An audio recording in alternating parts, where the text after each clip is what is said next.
Hello, hello, hello. Welcome back to another Microsoft Flight Simulator stream. Welcome to Flight Sim 2024. Welcome to Puerto Rico. And welcome to this beautiful PMDG 777 freighter version. Of course, we are flying FedEx. This is a Pilot's Life Chapter 2, and I am officially signed on with a Pilot's Life. With FedEx in a Pilot's Life. After my long journey to get to second place in a Pilot's Life with SkyWest. Now, I officially don't have second place, because it is all by XP. And, well, I'm not quite there with that. But I'm judging it by total number of flights, which is I am one flight above who was second place in my opinion. But it's all for fun. I completed my mission. And I was officially done and board with SkyWest. So it's nice to be with another airline now. And I've done a couple flights now with FedEx, all in this beautiful 777 from PMDG. And it was recently released for Flight Sim 2024. And it's been really good. I have very little issues with it. I don't think I've had actually any issues with it, period. It's just as good as the 200 version that came out, what was that, week and a half, 2 weeks ago? Probably 2 weeks ago. Welcome in, Pro Laps. Just watched a stream of the Inabuilds A350. Is this a good product? Also, see that more YouTubers are being eaten up by... where can you... yeah. The A350 has had a lot of love. It really has. It has become a better plane. For the price tag, it's really up to you, I guess. I would say it's really up to you. I own it. I haven't flown it for a bit. But it's not because that it's a bad plane, it's just because my interest in it has kind of dissipated. And I've been more interested since the 777s have come out, more interested in that. And of course the E-Jet from Flight Sim Studios is somewhat compatible with 2024, so I've been flying that more as well. So like the A350, it's a expensive plane for what I feel it offers. But it is a fun plane. It really is. If you watch any of my previous streams, you'll see that I had a blast using that plane. Even with its issues early on, and even with the performance hit that it has, it is still a really fun plane to fly. So it really does come down to your personal preference with that aircraft. If I had to buy it again, I certainly would. I would like to see it maybe like $10 cheaper. But won't we all? But I would certainly buy it again. There's no doubt. So as I said, we are here in Puerto Rico. Actually, yesterday was my very first flight for 2 reasons with FedEx. So my first was my very first flight in Japan. My very first flight in Japan, which is crazy. So I took this 777 with FedEx, and it did a flight in Japan. It was a real-world flight with a Pilot's Life. And this is a real-world one as well. Puerto Rico to the Dominican Republic is what we're going to do. Total flight time is about an hour. And we'll see what we have next in store for the following flight. On the docket, I have Memphis to Omaha, which I'm not sure if I'm 100% looking forward to that one. So I may skip. The next one after that is Memphis to Orlando, which again, I'm not really interested in that one either, but we'll see. We'll see how things go out with this flight. And the next short flight I have is Dallas to Memphis, and then Memphis to Oklahoma City. So maybe we'll do the Omaha, maybe we won't. We'll kind of see how the day goes on. Welcome in, Will. I just got sucked into St. Vincent as well. I am not going to renew it. I didn't get one flight where everything went well. Really like the Copilot though. Yeah, the Copilot is really cool. I didn't honestly use it much when I was using that product. I find myself using the auto response Copilot with Beyond ATC a trillion times more, and I don't know why, which is interesting because I was kind of against it in the early days of it. These colors do not match. Which color is the right FedEx color? This looks like more like a bluish purple. This definitely looks like the traditional FedEx purple. I wonder if PMDG kind of goofed something up there. Although this FedEx color looks similar to that one. This orange is really bright too. I feel like this one's the better one. That one looks more realistic. I think. I don't know. Who knows? All right, into the cockpit here. Let's get this beautiful plane started up. Now, this is, I think, the default kind of startup state with the engines off. I need to go in and still adjust it to what I have for the 200, but I always forget what it is. So we're going to go ahead and get things rolling then. Actually, we're going to go up top here, and we're going to turn on that. We're going to get the emergency armed. Good. Fantastic. Well, now, what I'm doing here is not a how to start up this plane and all that jazz. This is just my little, how do I do it? Well, it's definitely way wrong how you're supposed to do it. Whoops. Seatbelt sign, no smoking. We don't have any passengers. It's just us. And that should be good up there. All right, let's go over here now. And electronic flight flag, we're going to request the information from the sim brief. We're going to go over to our tool. And we're expecting runway 8 for departure. Import that, import weather, and calculate. 49 and 2 for takeoff. Beautiful. Let's go on down below. FMS, we're going to go to next page. We're going to grab the GPS. We're going to drop it in here. We're going to go to route and request it. From SimBrief, let's auto-load this, auto-load that, select the route. It's doing this thing now. I just started flying the A380. Yeah, I think it's Jay. I think Jay was talking about him. Jay Russ is in the stream often. He's in Dallas right now, IRL. But he is talking about, I think, I think he was talking about the 330. Yeah, I think he's talking about the 330. I don't think I've ever used a 380. I've heard good things. I've heard really good things, especially for a completely free aircraft. Like, you can't go wrong. You really can't. All right, so now we're just waiting for that route to come on up.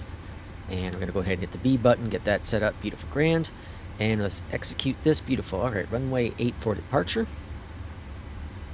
Execute that. Go to performance and clear out any issues you got going on here. Beautiful. Let's accept it. Let's put our zero fuel weight. Got that in there. Thrust is going to be a 2 at 49. Next, flaps are 5. CG is set and checked. All right, so trim is a 5. Bring it down here. All right, trim is set there. Departure, runway 8 is correct. There's no SIDS. Good, grand. And now we can bring up this screen. We can go to checklist. That's going to bring that there. Pre-flight oxygen is 100%.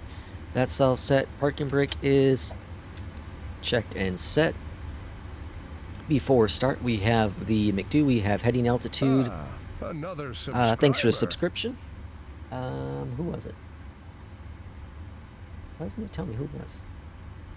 Master Copy Not. Thanks for subscription. Heading 080 for departure, unless we are told something else. And let's go and get our clearance. Let's turn off auto response for now. You know what would really nice with Beyond ATC is that if they had a button, yeah, there is not one. I just want to verify before I say it, to disable and re-able the auto response without having to click it, like on the menu. That'd be really cool. All right, we have, what do we have for us? Contact. We have ground, tower, center. So I guess ground. 120 875. Ground we are on. And clearance, good afternoon from FedEx 258 Heavy. We are ready for our IFR clearance to Dominican Republic. Santo Dominico. To be correct. 258 Heavy Aguadilla clearance cleared to Las Americas Airport. Radar vectors and text. Then as filed. Maintain 4,000. Expect flight level 180 10 minutes after departure. Departure frequency 135.7. Squawk 25. I didn't realize we were friends in a pilot life. That's cool. That's awesome. Having dinner now? Dinner? What time? Where are you at, Will? Be back in 5? We are clear to Los Americans Airport, radar vectors and tech. Then as filed, maintain 4,000. Expect flight level 180. 10 minutes after departure. Departures on 135.7. Squawk 2561. FedEx 258 Heavy. Negative. Maintain 4,000. Ah. Maintain 4,000. FedEx 258 Heavy. 258 Heavy, that's what I gotta say. I don't know why I keep saying the other way. Read back correct. Contact tower 124.905 when ready for pushback or engine start. Tower 124.95, FedEx 258 Heavy. Alright, so we have that checked good. We have speeds good. Completed. Trim set. Taxi briefing completed. Beautiful. Before taxi, we'll hold off for that jazz. And I think we're grand here. So let's go over here to ground operations. And we're going to remove the chocks. Uh-oh, actually. Let's go back. Set the chocks. Uh-oh. Request to ground because I forgot to turn on the APU. Oh, 1930. Oh, jeez. Alright. I forgot to start the APU. That's under electric, right? No, which one is that under?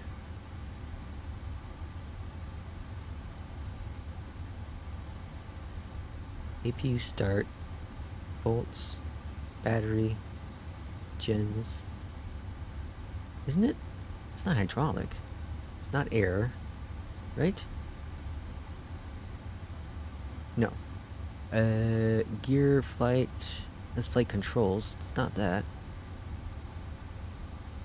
Fuel. It's not fuel, is it? No. It has to be hydraulic, or I mean electric. APU battery. How do you tell if the APU is on? Available, secondary power. Oh, I guess it's available. Okay, cool. Alright, we go back over here. Remove the chocks. And door management. Close all the doors, please. Close them all, I say. Set chocks, good. Close all the doors. Is it closing them? Oh yeah, okay. Doors are closed. Arm all that. Beautiful grand. Let's put this back over to checklist. And good to go there. And engine start off. Good, good, good, good. Okay. Let's go ahead and get our pushback. Tower, FedEx 258 Heavy. Request pushback and engine start. Facing the north? Oh, west. Face west. Face west. FedEx 258 Heavy. Okay, so west we're going.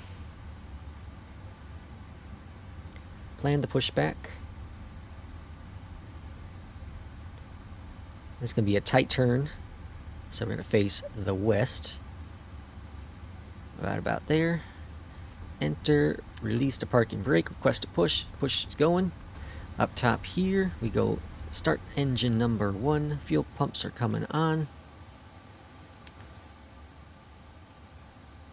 APU is running. Oh, that's what I'm missing. APU is running. Do. Alright. I get dumb when I stream, I seem. It seems like. Alright. And introducing some fuel. Charlie now current. Altimeter 3007. This is a paidware by Dominic. What is it? Designs, right? I think. I might be wrong on that. I can't remember. I can't fully remember. Alright, pushback looking good.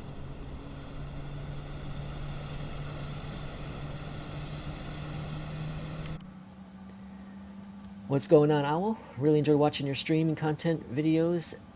Differently making me give a little bit more thought into how I approach Hey, that's awesome. I've always said that, like, my big thing, and it's not just streaming, but just in IRL as well, is I want to help everyone I possibly can. And when it comes to, obviously, flight simming, it's providing knowledge back to the community. Whatever I've learned, I'd like to provide to everyone else, whether it's positive or negative. Obviously, positive is the best way to go. Alright, we have that checked. And anti-alias recall, good, checked. Flight controls. We should probably check that. Flight controls. Whoops. Good, good. Forward, back. And let's check out that rudder. Rudder, good, beautiful. Alright, we have flight controls checked and clear. Honestly, I don't normally check that, but just before the flight, well, I should say about an hour, about 2 hours ago, I put in a new power supply into my system. So I had to unplug things. So, ideally, what was I in? Before taxi? No. Why is it... See, this is the part I don't understand, is sometimes it clears these out again. So we're going to override it.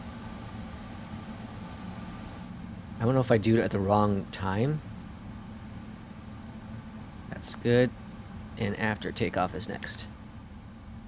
And... Tower, FedEx 258 Heavy, ready to taxi to the active. FedEx 258 Yeah, Prolapse is still runway here. taxi via Bravo. Me too. Discovered this channel 1 week ago. Really nice videos, and randomly got gifted a sub. That's awesome. I think it was... Whoops. Taxi runway 8 via Bravo, FedEx 258 Heavy. I think... Who was the last...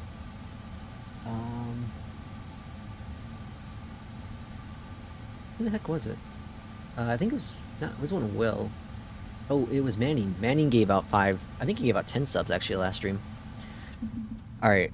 Lights are... Taxi lights are on. APU is off. Everything else looking good up here. Good, grand. Give a little bit of power.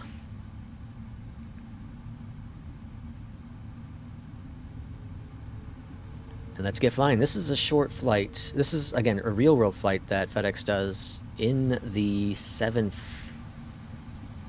I don't remember. One of the Boeings. It's not the 777, but it's another Boeing. I don't remember which, though. But I'm pretty sure it wasn't a 777, because I had to change it, at least in a pilot's life.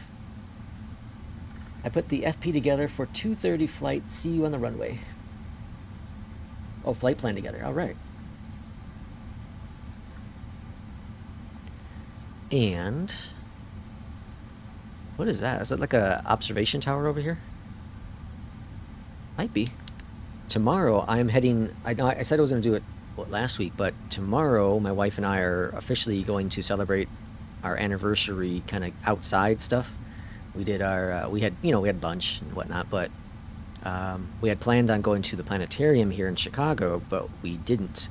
So we're going to do that tomorrow, which I'm super excited for because I have not been... we've moved to Illinois. We've been here almost 5 years, and we haven't been there yet. And that was the one place we didn't visit when we came for like a little vacation trip many years ago. 9 years ago. Alright, so runway 8 is coming up here. I have the 350 for 2024, and it's a good plane now, but still has some bugs. Yeah. The last time I flew it, I don't remember having any issues. I know the performance was substantially better. I just don't remember having any issues, personally. Tower, FedEx 258 Heavy, ready to go runway 8. Alright, landing lights are coming on board. FedEx 258 Heavy Aguadilla Tower, wind 090 at 17, gust 22, fly heading 090, runway 8, cleared for takeoff. Alright. Flight heading 090, clear for takeoff, runway 8, FedEx 258 Heavy, thank you. Alright, so then we're going to have to make a 180 as we make our departure out of here, but we wait for that clearance. It's a pretty darn short runway.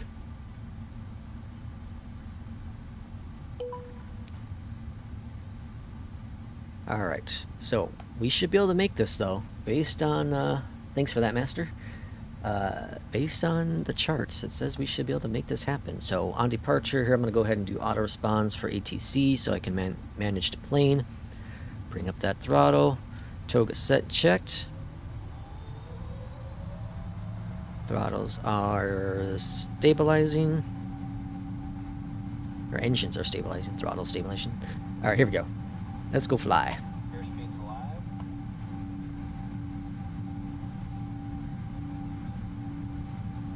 We have headwind 18 knots. 80 knots checked.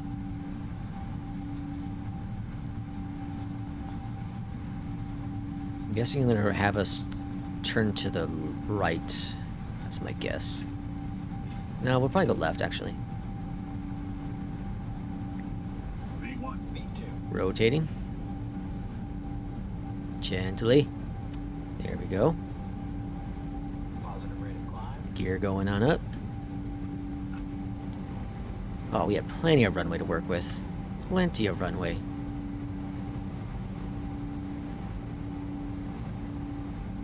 FedEx 258 Heavy.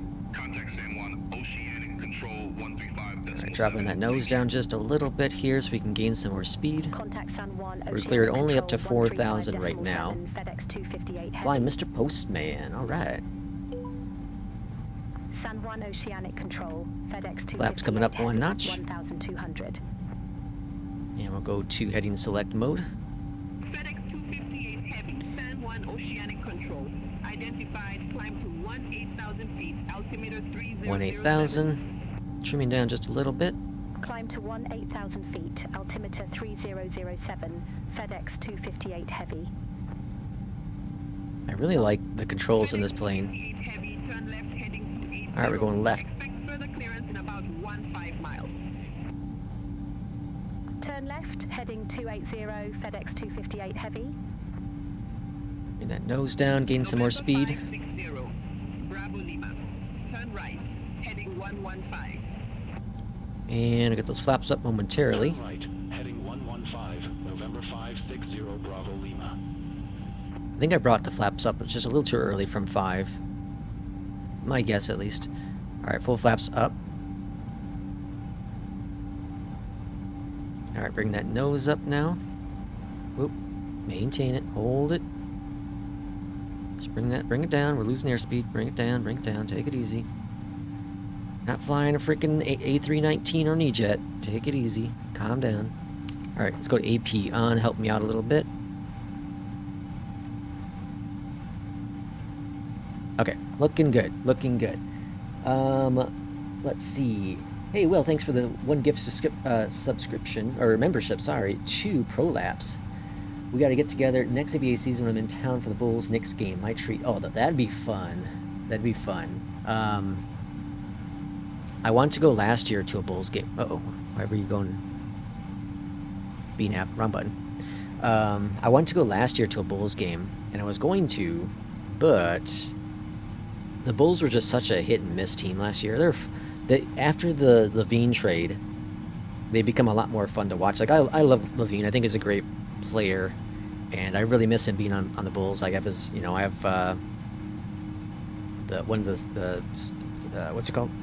City uniforms, and it's Levine. There are only a handful of players I have uniforms for, and that was definitely the most expensive. My wife bought that for Christmas, I think, for me. But of course I have the captain, Captain Kirk Heinrich, Derrick Rose, of course, Ben Gordon, and then Zach LaVine. So those are the 4 I have in terms of jerseys. But they the Bulls became a lot more fun towards the end. I was really hoping they'd do some sort of a playoff push, but they lack in experience, and they definitely lack in some skills. We'll see what happens. Heading 225. Turn left, heading 225, FedEx 258 Heavy. But I am definitely going to go to a Cubs game this summer. That's for sure. It'll be my first baseball game in 25 plus years, probably. So it'll be fun. Actually, no, it's incorrect. I went to a couple Twins game, Minnesota Twins in Minneapolis. It'll be my first Cubs game in like 25 years. So that'd be cool. It'd be really, really cool. And then, yeah, I do want to go to a Bulls game this fall, next winter.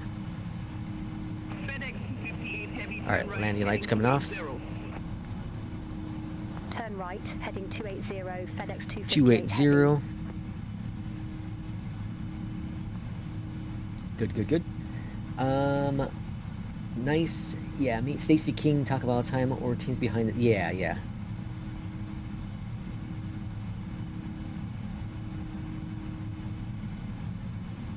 Stacey King, I tell you what, the voice, the Bulls fans are lucky, because I've watched plenty of NBA games, not Bulls.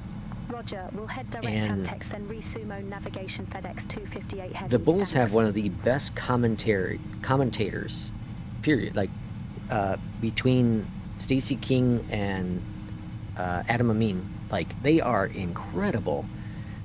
Like, I didn't think replacing, oh shoot, what's his name? Oh man. crap. Well, I forgot his name, and now it's a shame. But the guy that Adam Amin replaced, a legend in the NBA, I'm really mad that I can't think of his name right now. But replacing him, yeah, I thought it was going to be super hard, but they did. Runway 17, RNAV, and go, and all is grand there. Okay, after takeoff, looking grand. Descent, that's all set there for our descent. We're only climbing up to 1,800 feet for this departure, so that's pretty good. Neil Funk, thank you. Oh my gosh, what a shame. Everything okay, Joe? No. I can't think of one guy's name. Oh, Neil Funk, thank you. He's in a couple games. He was at the Derek Rose appreciation night, or whatever they called that, which wasn't as cool as I thought it was going to be. And then he came back recently and did a game when Adam Amin was out. So it's really cool to have Neil Funk back out there, and you know, he's admitted it. He hasn't really followed the game a whole lot since his retirement. This is going to be our view most of this flight, so ocean everywhere.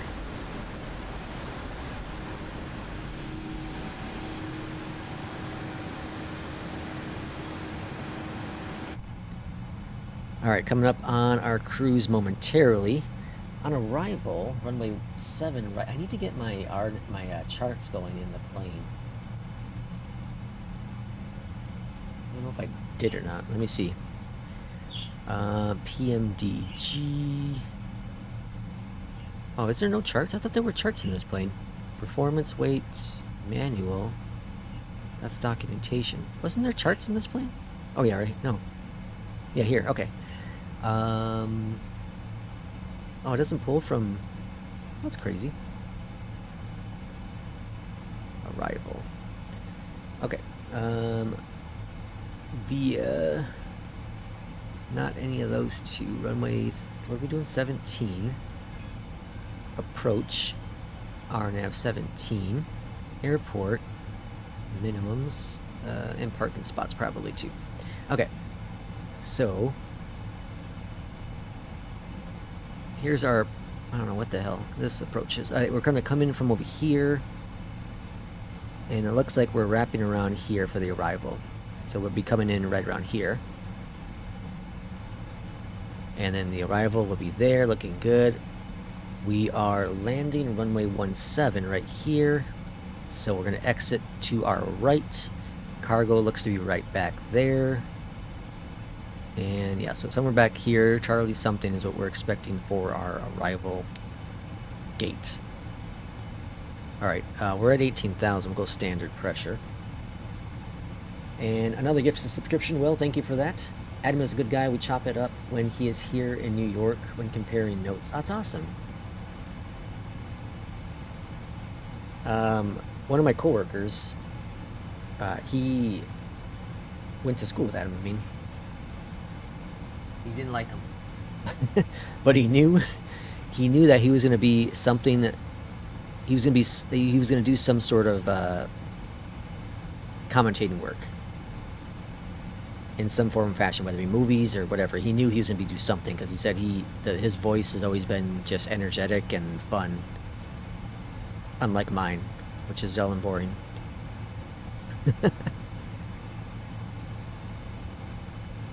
All right. 490 on the barrel. Welcome in, Mexican Aviator.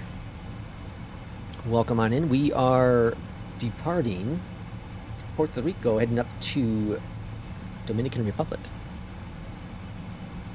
Short little hop here.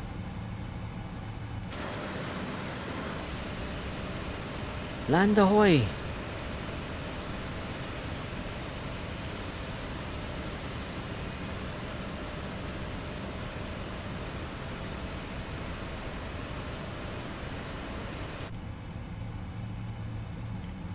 So top of descent is there. Let's look at our charts again. So, star.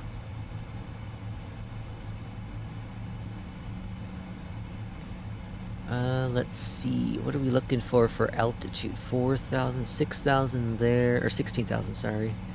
4,000, 3,000. So I'm gonna go put 3,000. Flight level 302. We should be fine at 3,000. Giant 9823 Heavy San Juan I like the Organic Control 777 Group because identified, climb to flight it level auto 400. descends. You like the Airbuses? No, not sorry, not like Airbuses. Like the other, like the 737 does, and the Max does, where the Airbuses don't. I like that. That's just my own personal preference. That's all that is. My own personal Center preference. on 126.9er, FedEx 258 All Heavy. right, over to center, 126.9er.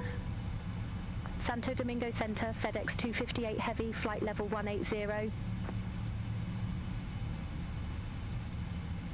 FedEx 258 Heavy Santo Domingo Center identified. Ah, the accents are so cool. That was something like like I said, I did my first Japan flight, in-flight sim, period, X-plane, flight sim, 98, 2000, all that, period, yesterday.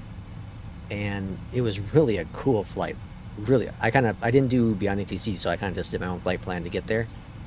Because I was running out of time, I didn't really balance that well. But really, really cool flight. And the visuals are just stunning.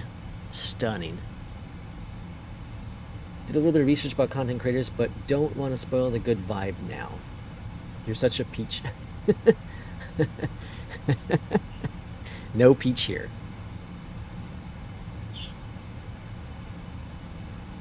It's cool that like the videos that I've done, it's cool that they're getting responses, because that was the ultimate goal, is to help.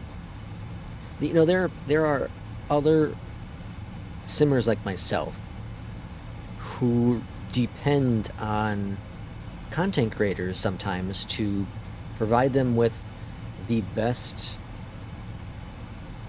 feedback on products, whether it's software or hardware. And to know that there is no bias in that review is just eye-opening for us, right? Just imagine if you went to buy, you know, a new plane, all because of one person saying it was the best plane they've ever flown, and then you find out that they were being paid, and part of that being paid in their, you know, in their terms and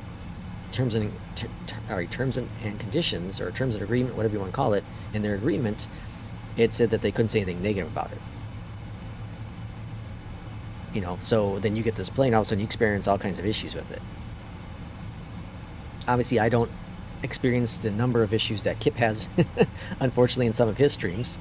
You know, the plane or the simulator itself, you know, he has all kinds of wild issues, and it's always boggles my mind how some of the times he has these issues. I'm like, wow, like his stuttering issue he's been having. I don't know if he had it the other day, but you know, like he gets his every, what is it, 10, 15, 20 minutes, like a major freeze. I never have that.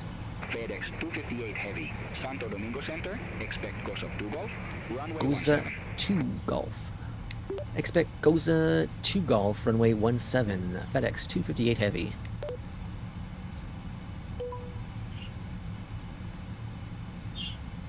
So again, like, all I'm hoping is that it helps people with a voice. It is okay to go into content creators' comments or on their streams and ask them the hard-nosed questions.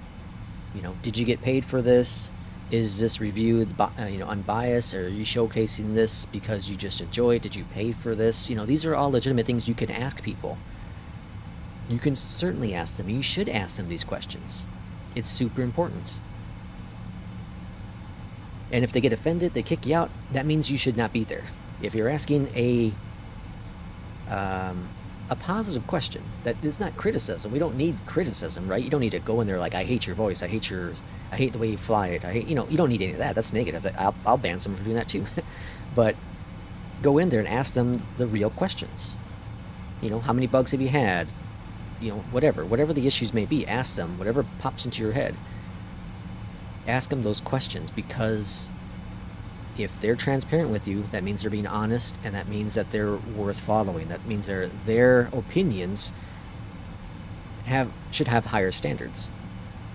And, you know, planes, hardware is all subjective. It is very much subjective. The amount of money you have, the amount of expendable income you have, all of this is subjective to the individual. You know, I can afford to buy certain things. Other people can't. I can't afford to buy certain things. I would love to be able to go out and buy $1,000 yoke. I can't. I can't afford it. But what I do have, I'm super happy with. And I'm happy to showcase the products I have because I've enjoyed these products. Kip is always bashing though. Yeah, he is, but he has some bad luck. He just seems to have some bad luck with some of the things. How long are you streaming now? Today or all time? FedEx 258 Heavy goes up to Gulf, runway 17. Top of descent is right here, so we will report when ready for descent. FedEx 258 Heavy. So it's kind of got some. FedEx 258 Heavy, descent to 2,000 feet. 2,000, 2,000. It's got some weird stuff going on here. Descend to What are you 2,000 doing feet. here? FedEx 258 Heavy. We're going this way, and then we're coming back around this way. Okay, I see. I see. All right, so they cleared us down to 12,000. All right, recall, descent. We'll be starting that soon. Noted, checked, good. Landing. Let's go over here to init. 164. Landing checked, good. Briefing complete. And then approach will be a next. And then altimeters. Oh, today, I might do one more flight after this. I should say I will. I'll do one more flight after this. That was Memphis to Omaha is next on the pilot side. So I might do that. Welcome in, Classic. Welcome in. Happy Friday. So I made a trip to Best Buy last night to go pick up an item. Because I didn't want to leave my house today. That was my goal. It was my day off from work. I have a long weekend, doing some things all weekend. So I was like, today, you know, I can be by myself these first few hours in the morning and afternoon, and then the rest of the weekend it's, you know, people around. So I'm like, I'm just gonna stay in the house all day. But then I started thinking, you know what? I should get a new power supply because I bought a new graphic card, and so I should, you know, I have the minimum, the recommended minimum for the card, but I want to always just get it. For the while, I've been wanting to get a more higher wattage power supply. So I ended up buying a 1,000 watt. So of course I ran to Best Buy this morning to go grab it. All worked out fine. Did this curbside pickup and whatnot. Fantastic service. Got home and installed it. The only issue with anything, so far, knock on wood, is that whatever reason, my side panel, not my glass side panel, but the other side panel, it won't fully close now. And it's not because there's pressure. Like, I've looked at the wires. There's no pressure pushing it out, popping it out. It just won't close. It gives me a reason to buy a new case. I don't want to go through all that, though. I was going to do that a few months back when we were looking at potentially upgrading my wife and her computer and switching out systems and all that jazz. But we decided against that, at least for now. Contact Miami Oceanic 132.3. Okay, so yeah, we're gonna go over here, make a. Oh, what are we doing here? Goga. What are we doing?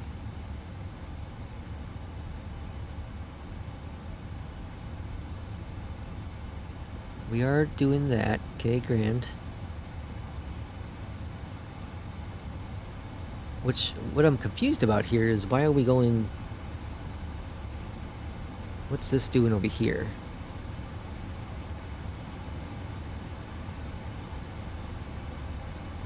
Alright, let's go look at our map here. What we got going on with our map? Where are we? Okay, here we are. And then we're going here, and then we're going there. Okay.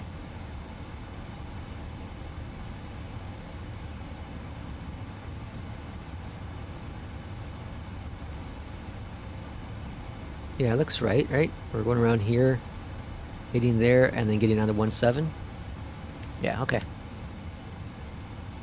All is okay, I think. I think. That's what you want to hear, right? Your pilot say, all is fine. It's going to be just great, I think. Alright, let's bring out some speed brakes, get us dropped down a little bit. They cleared us down to 12,000.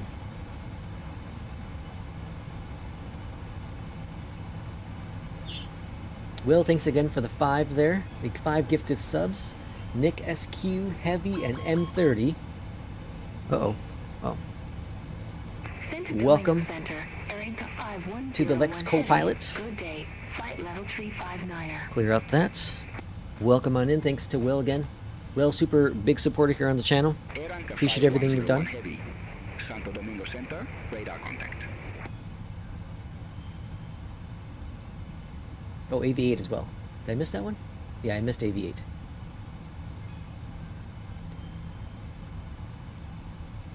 Alright, they're gonna drop us down. Yeah, 9,000 now. Okay, cool. QNH 1017. So airport Descend to 9,000 feet. is QNH 1017. FedEx where? 258 Heavy. I don't see it yet.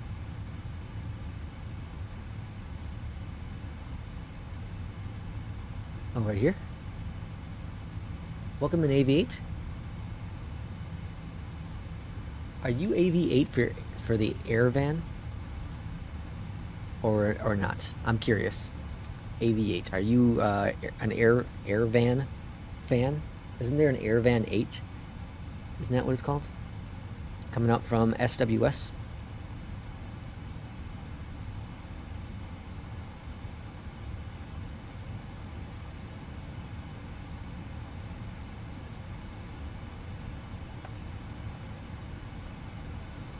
I feel like we're a little high on this approach still.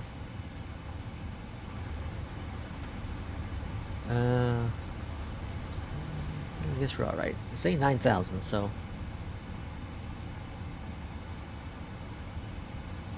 I'm gonna go to VS descent here.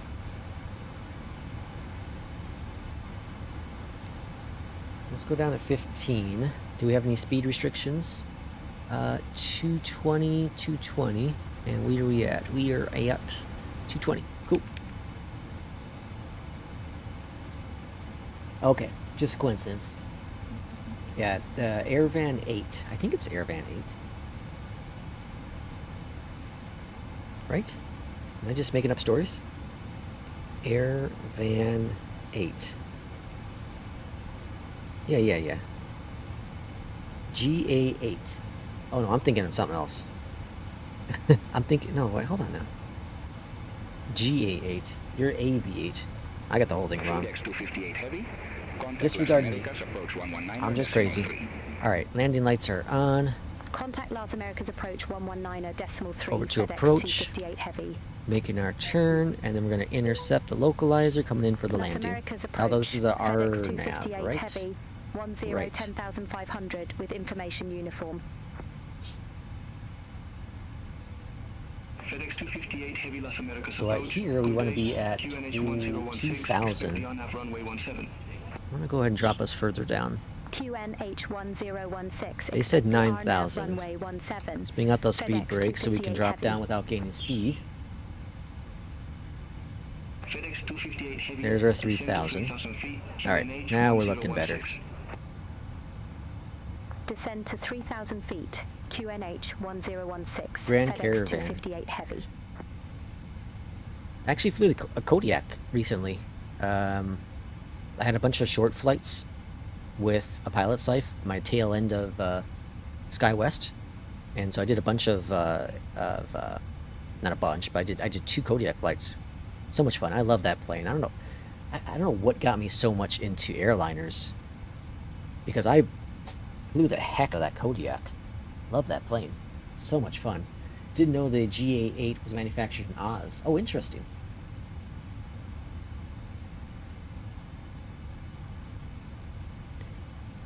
That Kodiak is such a fun plane. I didn't get into the PC-12 as much as I thought I was going to. I really thought I was really going to be on board with that. And the same with the Sky Carrier, the Asobot Sky Carrier. I thought I was going to get more into that too, but I did not. I learned to fly in Sydney many moons ago. Cessna 172 and Piper Warrior. Oh, cool.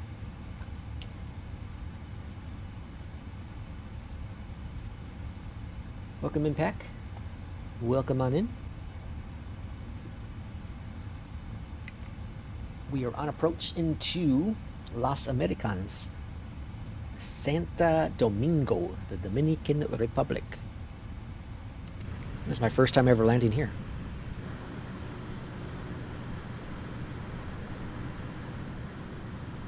Got a little bit of blurry satellite imagery here, but that was my biggest thing with the South America update that came out. An airport? What is that? Oh, I think that might be a wind farm or a solar farm. Is the South America update? It didn't really update the maps. Yeah, I did fly the Sky Carrier when it first came out, but I thought I would fly it more. I really did. I don't know, I get sucked into this freaking airliners. I can't get out. Alright, so we're going to be swinging over to the left momentarily. And then again, we want to be at 2,000 here. So I'm going to go ahead and stow those speed brakes. We're going to bring up our VS a little bit. Let's go 12. That should be fine. And we want to be set up, ready to go by, what is that, Datru?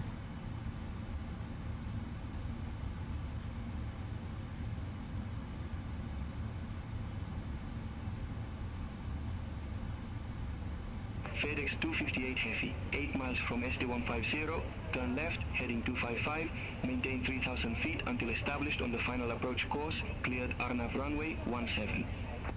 Alright, 255. Turn left, heading 255, 3,000 feet until established. Cleared RNAV Alright, runway we're just going to stay where we 17, are with FedEx the 258 Heavy. LNAV. As it's right on course, all is good. I was going to actually stream one of the flights with the Sky Carrier, actually.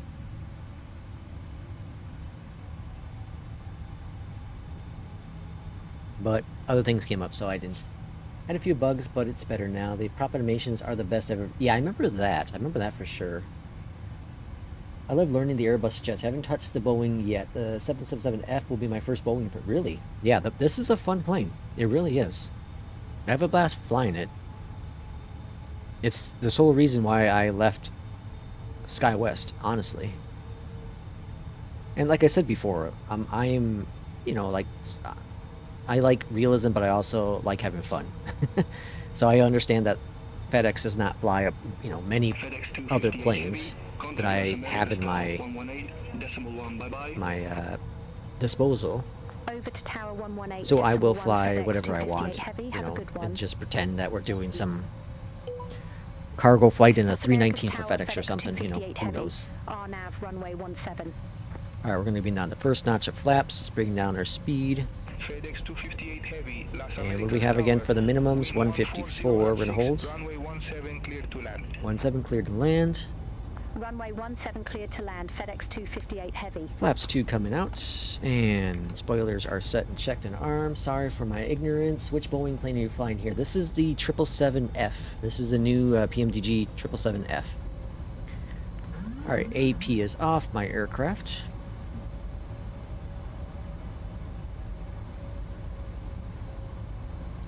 Bringing down the trim. Bringing down the gear. Bringing down the speed. What was the speed again?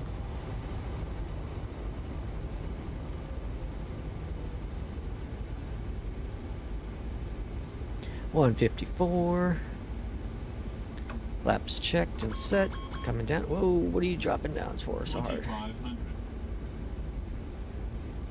Take it easy. Take it easy. I think I adjusted the trim a little too much. When I brought down the flaps, it just like nosedived. Okay, we're a little high on the approach. It's a blast. Bigger engine that are similar to the size 200R, or 200ER. Nice performer. Yeah, for sure. I had so much fun with the 200, so I was like, you know what, I'll jump on the FedEx and fly the 300. I flew the 300, you know, on launch day in 2020, so. Alright, notch flaps out. Bringing that trim up.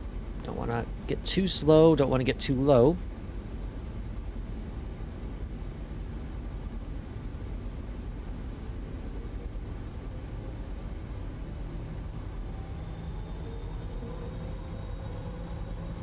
Alright, we're going to go to flaps 25 for landing.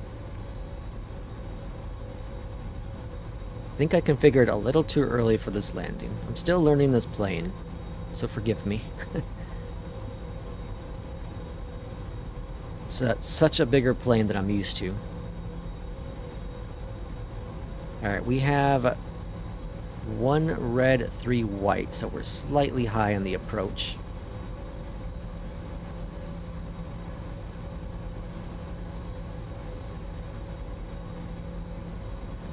Now we're all white, so we're a little high. Or a lot high. Ready for departure, runway 17. Alright, getting back on it, slightly high. 920, hold short of 17, arriving I'm traffic. fighting this plane way too much right now. I need to get under control. Hold short of 17 for traffic. Alright, now I feel better. Alright, here we go. Got a 14 knot headwind. 500. Approaching minimums.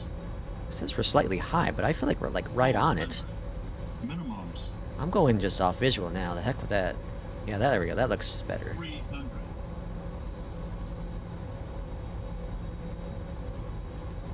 200. Alright, we got it. We got it. 100. Checklist incomplete. Whoops. Got a plane holding short. 50. 30. 20. 10. Idle. Hold it. Let it settle down. Touchdown. Sky Dominicana 920, Versers. runway 17, line up and wait. Runway 17, line up and wait. Sky Dominicana 920. Welcome to the Dominican Republic. And reversers are stowed. Where can we exit? This is Foxtrot. FedEx 258 heavy, exit next available taxiway. Whatever the hell we want, I guess. Alright, flaps coming up. Exit next available taxiway, FedEx 258 Heavy. Yes, we had a plane behind us there, so we'll get off the runway as fast as we can. Landing lights are off. Keep the taxi lights on. Go up here and get that APU going.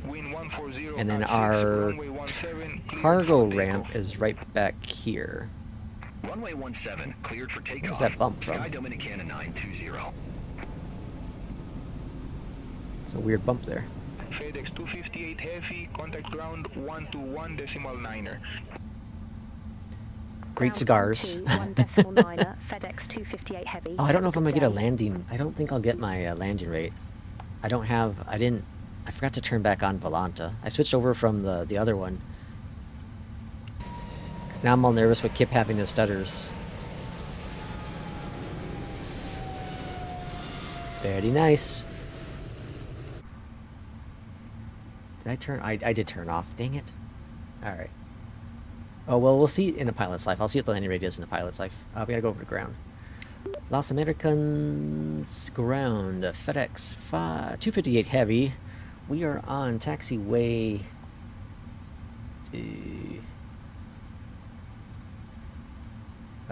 we're on a taxiway. Looking to taxi to cargo NW6. I don't know. I don't know where we are. Bravo?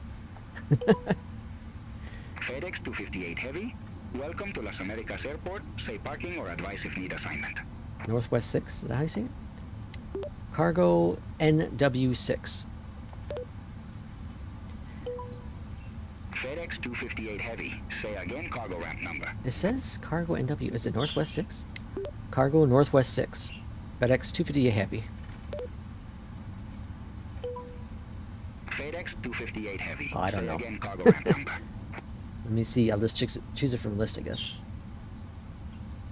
Request cargo NW6 FedEx 258 Heavy. NW6. That's what I said, right? FedEx 258 Heavy. Say again, cargo ramp number. No, I just don't like it. Okay, whatever. Alright, so we're going to take Charlie here.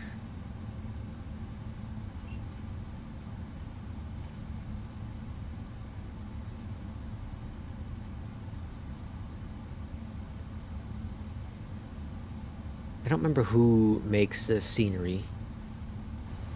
Oh, I'm getting some weird FPS drop, though. I don't know if this is supposed to be there like that or not. That's weird. FedEx 258 Heavy. Say again, cargo ramp number. Alright, stop talking to me. We're done talking. Alright, and they said cargo 6. So, this is cargo 2. November Whiskey. Oh, that's what I do. Yeah, Northwest. A Pilot's Life is a great app. I use it all the time. I use it all for all my flights now. Yeah, I love A Pilot's Life. I have, well, we'll see. At the end of this flight, I'll see what I have for hours. I might be up to 700 now. November Whiskey. Thank you. I don't know what the heck I was thinking. November West. Would I say Northwest? Oh, boy. It's a Friday for me. I'm lost. All right. Here is ramp 6. Taxi lights are coming off. There's a cargo or FedEx crap there. So we're parking in the right spot. Got some dudes walking. What's going on, dudes? Watch out. Might kill you.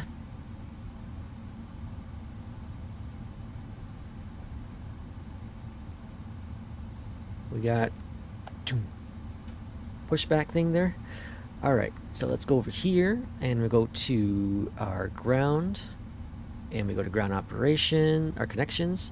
Set the chocks, request the ground, and then we go to our engines and turn off our engines, and that should signal A Pilot's Life. Let's close out of Beyond ATC.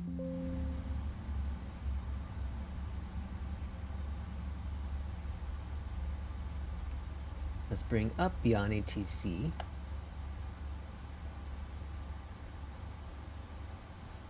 Or not Beyond ATC. Let's bring up Pilot's Life.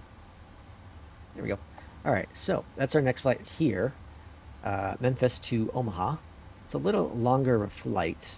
That's why I was kind of hesitant doing it, but you know what? What the heck? What the heck? I have a little bit of time to burn here. And how do we do? A 98 overall. What did I screw up on? Ground speed. Oh, I taxied too fast? A 193. So minus 193 on landing. Not too bad.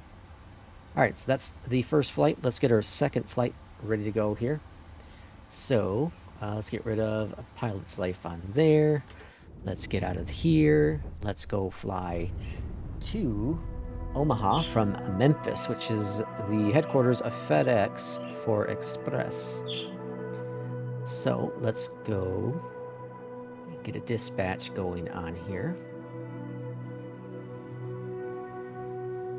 And file that with SimBrief. While we're doing that, we can load into Memphis.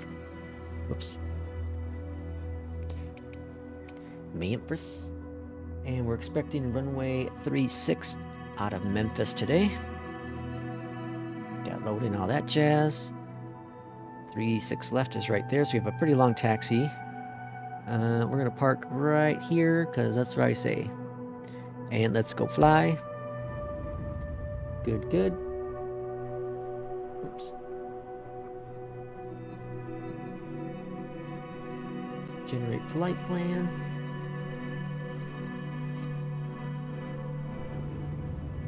And we're coming into FedEx. And what the hell? It's saying 3,000. That's great. Or 30,000. Yeah, SimBrief's crazy. Alright, we're gonna do altitude of 36. That's what a pilot's life saying, and that makes more sense to me. Let's also get beyond ATC reloaded. Alright, hour and 33 minutes of airtime is what it's saying. The 777 doesn't have the HUD like the 787. I don't think so. At least not the freighter. We can look. Give it a couple seconds to load up. Yeah, no HUD. Unless it's hiding somewhere special. No HUD. It does have... Look at that. Alright. And import my flight plan on my little tablet. Alright, so a pilot's life is looking good. And what else do we have going on? Beyond ATC is loading in now. Okay, I think we're good. Alright, so let's go on down here first. Electronic flight bag, request that. Let's go up here. Let's do APU start. Alright, it's already on, I guess. That's what goofed me up last time. I gotta change this. I gotta change this startup, default startup. And then I do my beacons, I do my strobe, and then I got that all set. Good, beautiful, grand. Okay, back over here. Looking great. Over here. So an hour 33 airtime. Let's see if we can win. It's saying about, what was it, like hour 55 or something total time. Let's go to tools and runway 36. Oops, 36 left. Import that, import that, import that. Calculate 2 and 49 again. Down below. Position, next, GPU, go back, pop that in there, route, and request it. SimBrief, load, load, and load. My wife the other day, not the other, I guess this was like a couple weeks ago, she's like, how do you remember all this stuff? And I was like, well, you know, I've done it a lot of times. Repetition. It's like shooting a basketball, right? You always remember how to shoot the basketball. You always know how to ride a bike. You just may fall off it. Are you in a hurry for the miss? Oh no, not at all. No. She's working for another couple of hours, but I have some company coming over later on tonight. I don't know what time they're coming, but I should be done before they're in town. Runway 36 left. And activate, execute. Position, accept it. Looking good. And then we're going to be 249. Take off. Flaps 5, CG is set and checked. Good there. And trim 5, we'll do trim next. Runway 36 should already be selected via hot rod. And Tomic. Tomic? Execute. Legs it. And let's do trim next.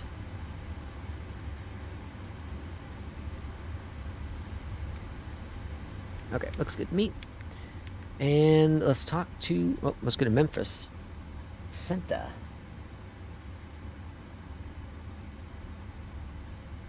One, 2, 5, 2. You know what plane I really want to fly again? I haven't flown for a long time. Is the Mad Dog. It's a lot to learn, but it's such a fun plane. Memphis clearance, hello from FedEx. 795 heavy. We're ready for IFR clearance to Omaha. Forgot where we're going. And let's go to ground. FedEx 795 heavy, Memphis clearance, cleared to Epley. Hot Rod 5 departure, Tom key transition, then is filed. Maintain 4000 Close departure all doors. frequency 124.65.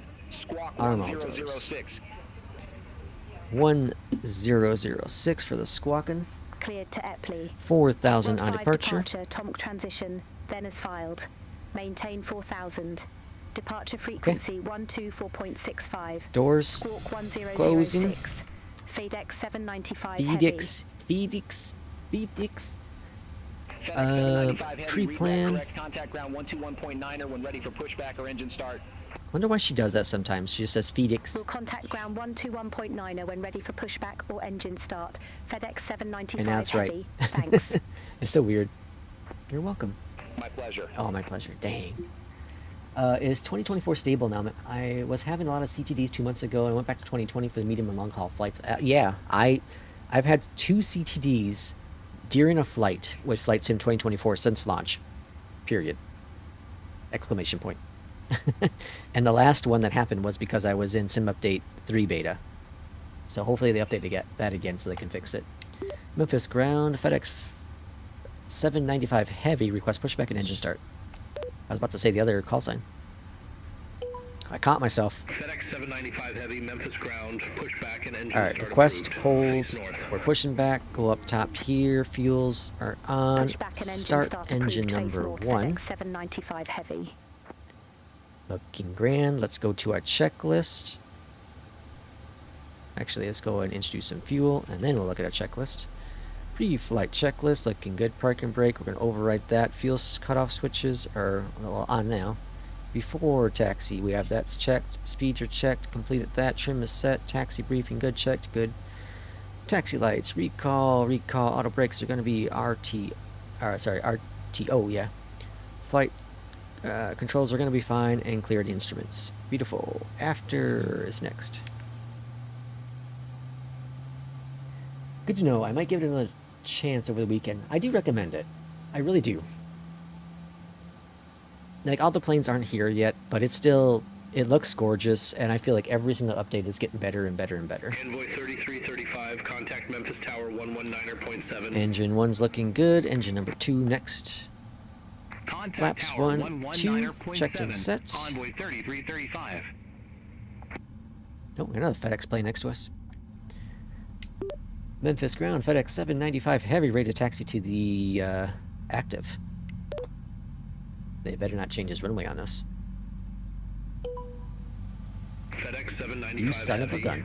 Runway 18 center taxi via November Charlie. Hold short runway 9er. Alright, runway change. Runway 18 center taxi via November. Because beyond Charlie. ATC, Hold sometimes. short runway 9er, FedEx 795 18 heavy. center. It's all going to be the same here, though, right? Hot rods. Yeah, okay. Execute.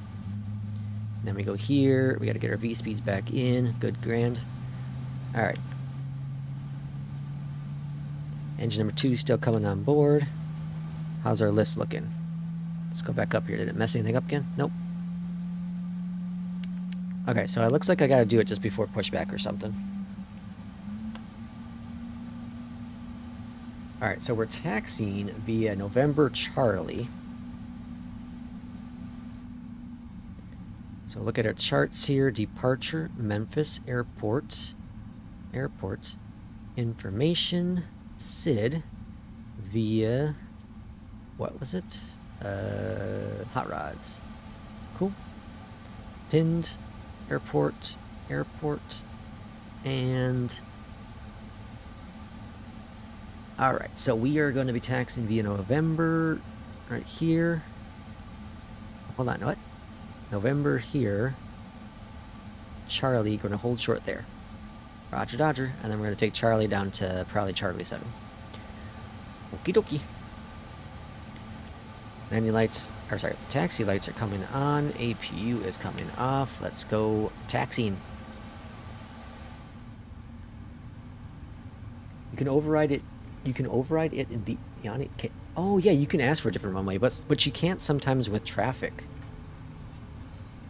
Sometimes with traffic it won't let you. All right, let's not speed this time, you crazy nut. So during both of my trips yesterday to, yesterday to Best Buy and today to Best Buy, the amount of people I see that don't use turning signals just very much aggravates me. Super, very much aggravates me. Bunch of crazies. Alright, going down to Charlie, and I'm going to hold short runway 9.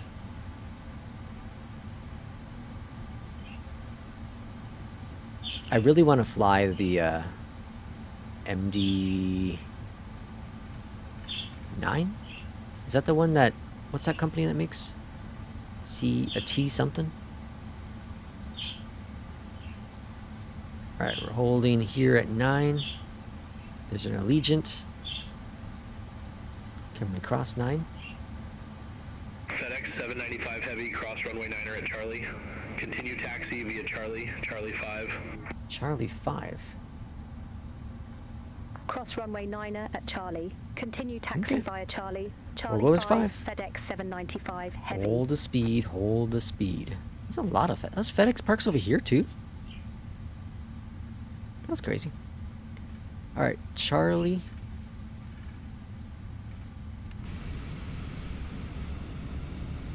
That plane's like floating. Oh, maybe not. Okay, the wheels just spawned in. I don't know what they're doing there. Alright, 765.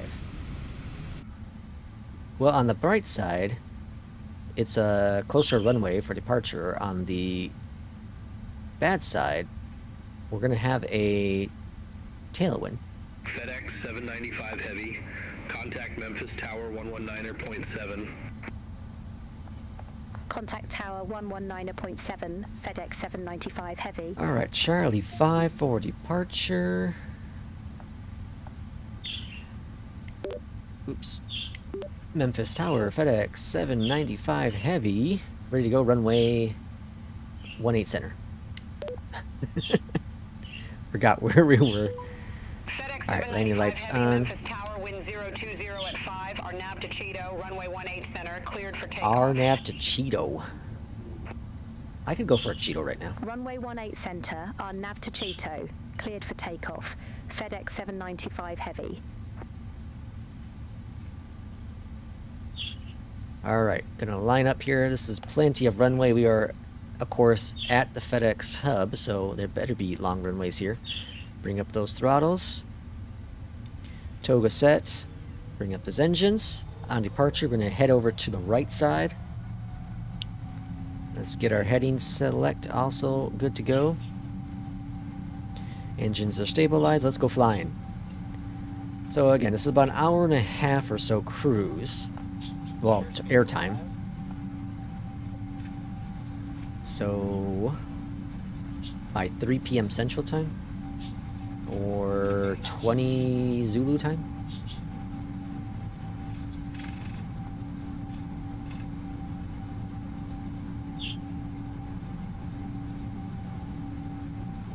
Steady. Bag of Cheetos. Steady. Rotating. Gently. Gently. Good. Positive rate of climb. Gear going up. Alright. We are RNAV to Cheeto. Actually, I have some Cheetos in the closet. That's what I'm going to be eating after the stream. FedEx 795 Heavy, contact Memphis departure. Sponsored by Cheetos. Flight Sim 2024. Fly in the 777 Cheeto style. Memphis departure, FedEx 795 Heavy, 1000. Alright, flaps first notch up. FedEx 795 LNAV Heavy, nav Memphis set departure. checked. Good day. Swinging Radar over a little bit to the contact. right. Climb, maintain flight level 180. 180. Climb, maintain flight level 180, FedEx 795 Heavy. Watching that speed so I don't make the mistake like I did last flight.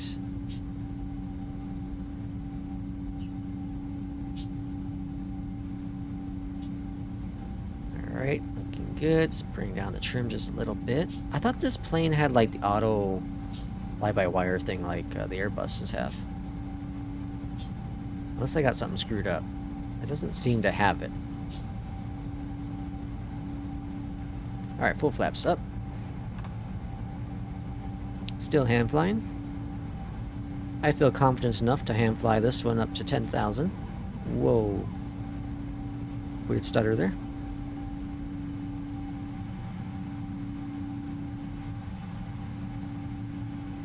Gently, gently.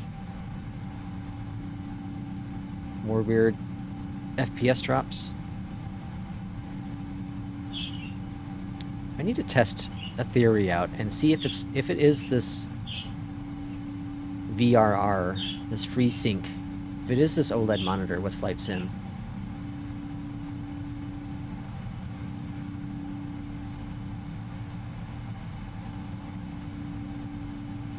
Bad cabin color Cheeto burned.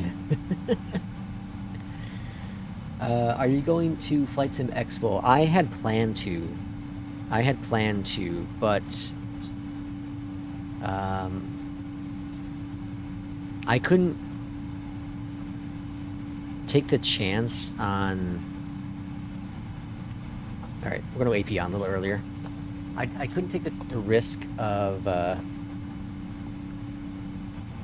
spending the money. So when I was going to book the flight and hotel, the tickets that were available for the flight, which I think has now changed, of course, but were non-refundable. And I had been dealing with some health issues over the past couple of years. So I got really nervous about that. And now that I look back at it, I made the right decision because I again, recently been dealing with some issues and potentially could have caused issues for that trip, which is in like, what, a month? It's not completely off the table yet, I'll be honest.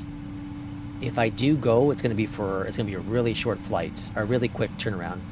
You know, I'll go for Friday and then come back Saturday night. It's still not 100% off the table. It's definitely not high on the table anymore, or realistically gonna happen. But I'm mostly convinced myself not to do it because, one, the cost is just crazy and I can't afford it. I shouldn't afford it. But two, you know, who knows? Who knows what next year will bring? Maybe it'll be close to my area. Aviate's in Ireland. That's awesome. So my wife and I, we're planning our 10-year anniversary together. So 10 years together, not our wedding anniversary, just 10 years together. And that's next year. So we're planning on we're planning a first international trip together. And Ireland's on the list to visit, maybe. So we might actually go with another couple now. We've been talking with another couple. And so we're kind of playing it by ear at that point. But Ireland's on the list. And Will, where are you in Europe? Because Europe's on the list as well. That'd be kind of cool to get together. I understand about the health. I take medication long term. Any short break would be very detrimental to my health. Yeah. I am on first row at YT. What? I am on first row at YT? I'm lost. Well, you lost me. Yeah, health issues just suck. They really do. And it's been a long 4 years. It's gone by fast, and I'm very grateful where I am in life. After 2 major surgeries, after missing almost 2 years of work, thankfully the same job, thankfully they offer paid time off and paid leave and all that jazz, so I was paid throughout all of it. I'm very fortunate. Actually, I work for this company right here. I work for them. I don't drive or anything, but you know, they can call me if they need me to fly a plane. I'm sure I could get things figured out. But I'm very grateful for that. I'm grateful that financially things are turned around and I'm looking more positive, and my health has made a lot of progress. I'm a lucky person. I could have gone the complete opposite way, and in all honesty, it probably should have. But, you know, life is like the way it is. I'm curious now. I'm going to check what the flights are looking like. 15,900 for flight level 180. Because I would fly right into Rhode Island. Before, when my wife and I were talking, we were going to fly into Boston. And then Climb and maintain and then flight level 360, take the train to Boston. I mean to Rhode Island. So to make it work, that'd be really pushing it. There's a flight from Midway to Providence. Gets there at 4:40. That's what time's the thing starts at 4, so that wouldn't work. So I'd have to get there earlier in the morning. And yeah, here's one that wouldn't be bad, but I don't want to do a stop. All right, non-stop to make it all work would be $500. That's crazy. I can't justify that cost. like I said, I'm hoping that next year that they come to somewhere close to me. Like Chicago area would be amazing. I'd go every single day, and do all kinds of fun stuff. But you know, like Indiana would be cool, Minneapolis would be cool, anything in the Midwest would be amazing. Oops, we're supposed to go up.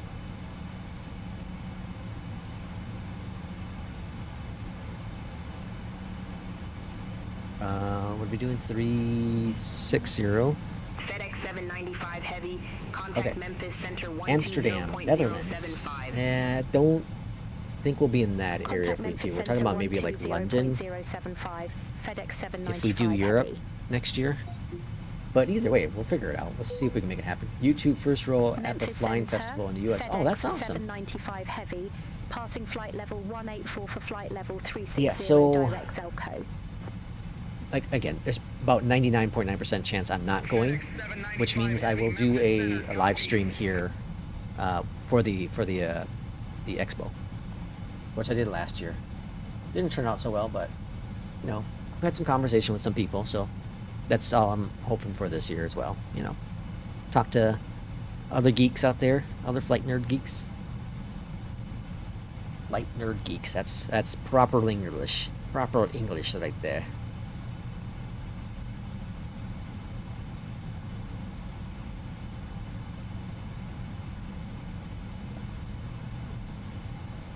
Alright, I am going to see if this works. Cool. Okay, I will be right back.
Okay, I'm back.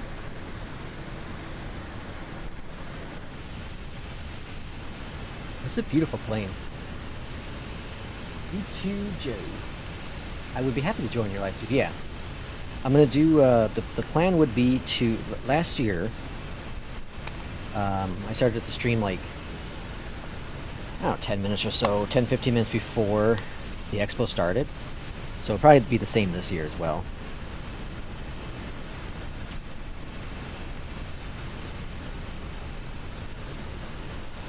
I got a new Pixel phone yesterday, and it didn't have a case, and it's so slick. I got a case, so substantially better. That's why I disappeared for a couple seconds. And been delivered. All right, how are we looking here? So we are ETA arrival in about an hour and 10 minutes. We'll see if we knock off some of that time as we go on here. We do have a headwind, so it's not going to be in our favor. As of right now, we're expecting runway 14 right, so we're going to do a 180 up in the air, and then come on in for the arrival. Memphis Center, November Now, 13, what I want to know descending is by why my Delta little 4, button doesn't flight level work 264. on my little doodad. November 13. Victor That's Echo, why. Memphis Okay, Center. that's fixed. Radar contact. Alright, looking good. Let's bring up, I haven't turned this on for a bit. Let's see, what's it called? Traffic map?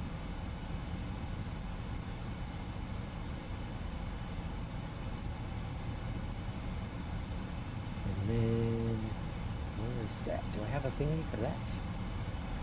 ATC. Oh, I had one for that. Oh, here it is. Oh, there it goes. There's a traffic map. So here we are. So this is Beyond ATC's traffic map. If you have Beyond ATC, this will show all the planes that are in your area. So the purple ones, pink purple ones, those are radio only, and the ones in blue are the ones you can see, and the other one is you. So you can see all the aircrafts around us. What size OLED display do you have? I'm looking at a 48-inch OLED in the next few weeks. I have a 34-inch Alienware OLED. It was on sale 2 months ago or so, 3 months ago, somewhere around there, at Best Buy. And it was a good deal for the price tag. It's like the DF, the Alienware 34, bunch of numbers, and then DF something. The only thing I'm missing is real, and I don't know if it's actually an issue, is real G-Sync.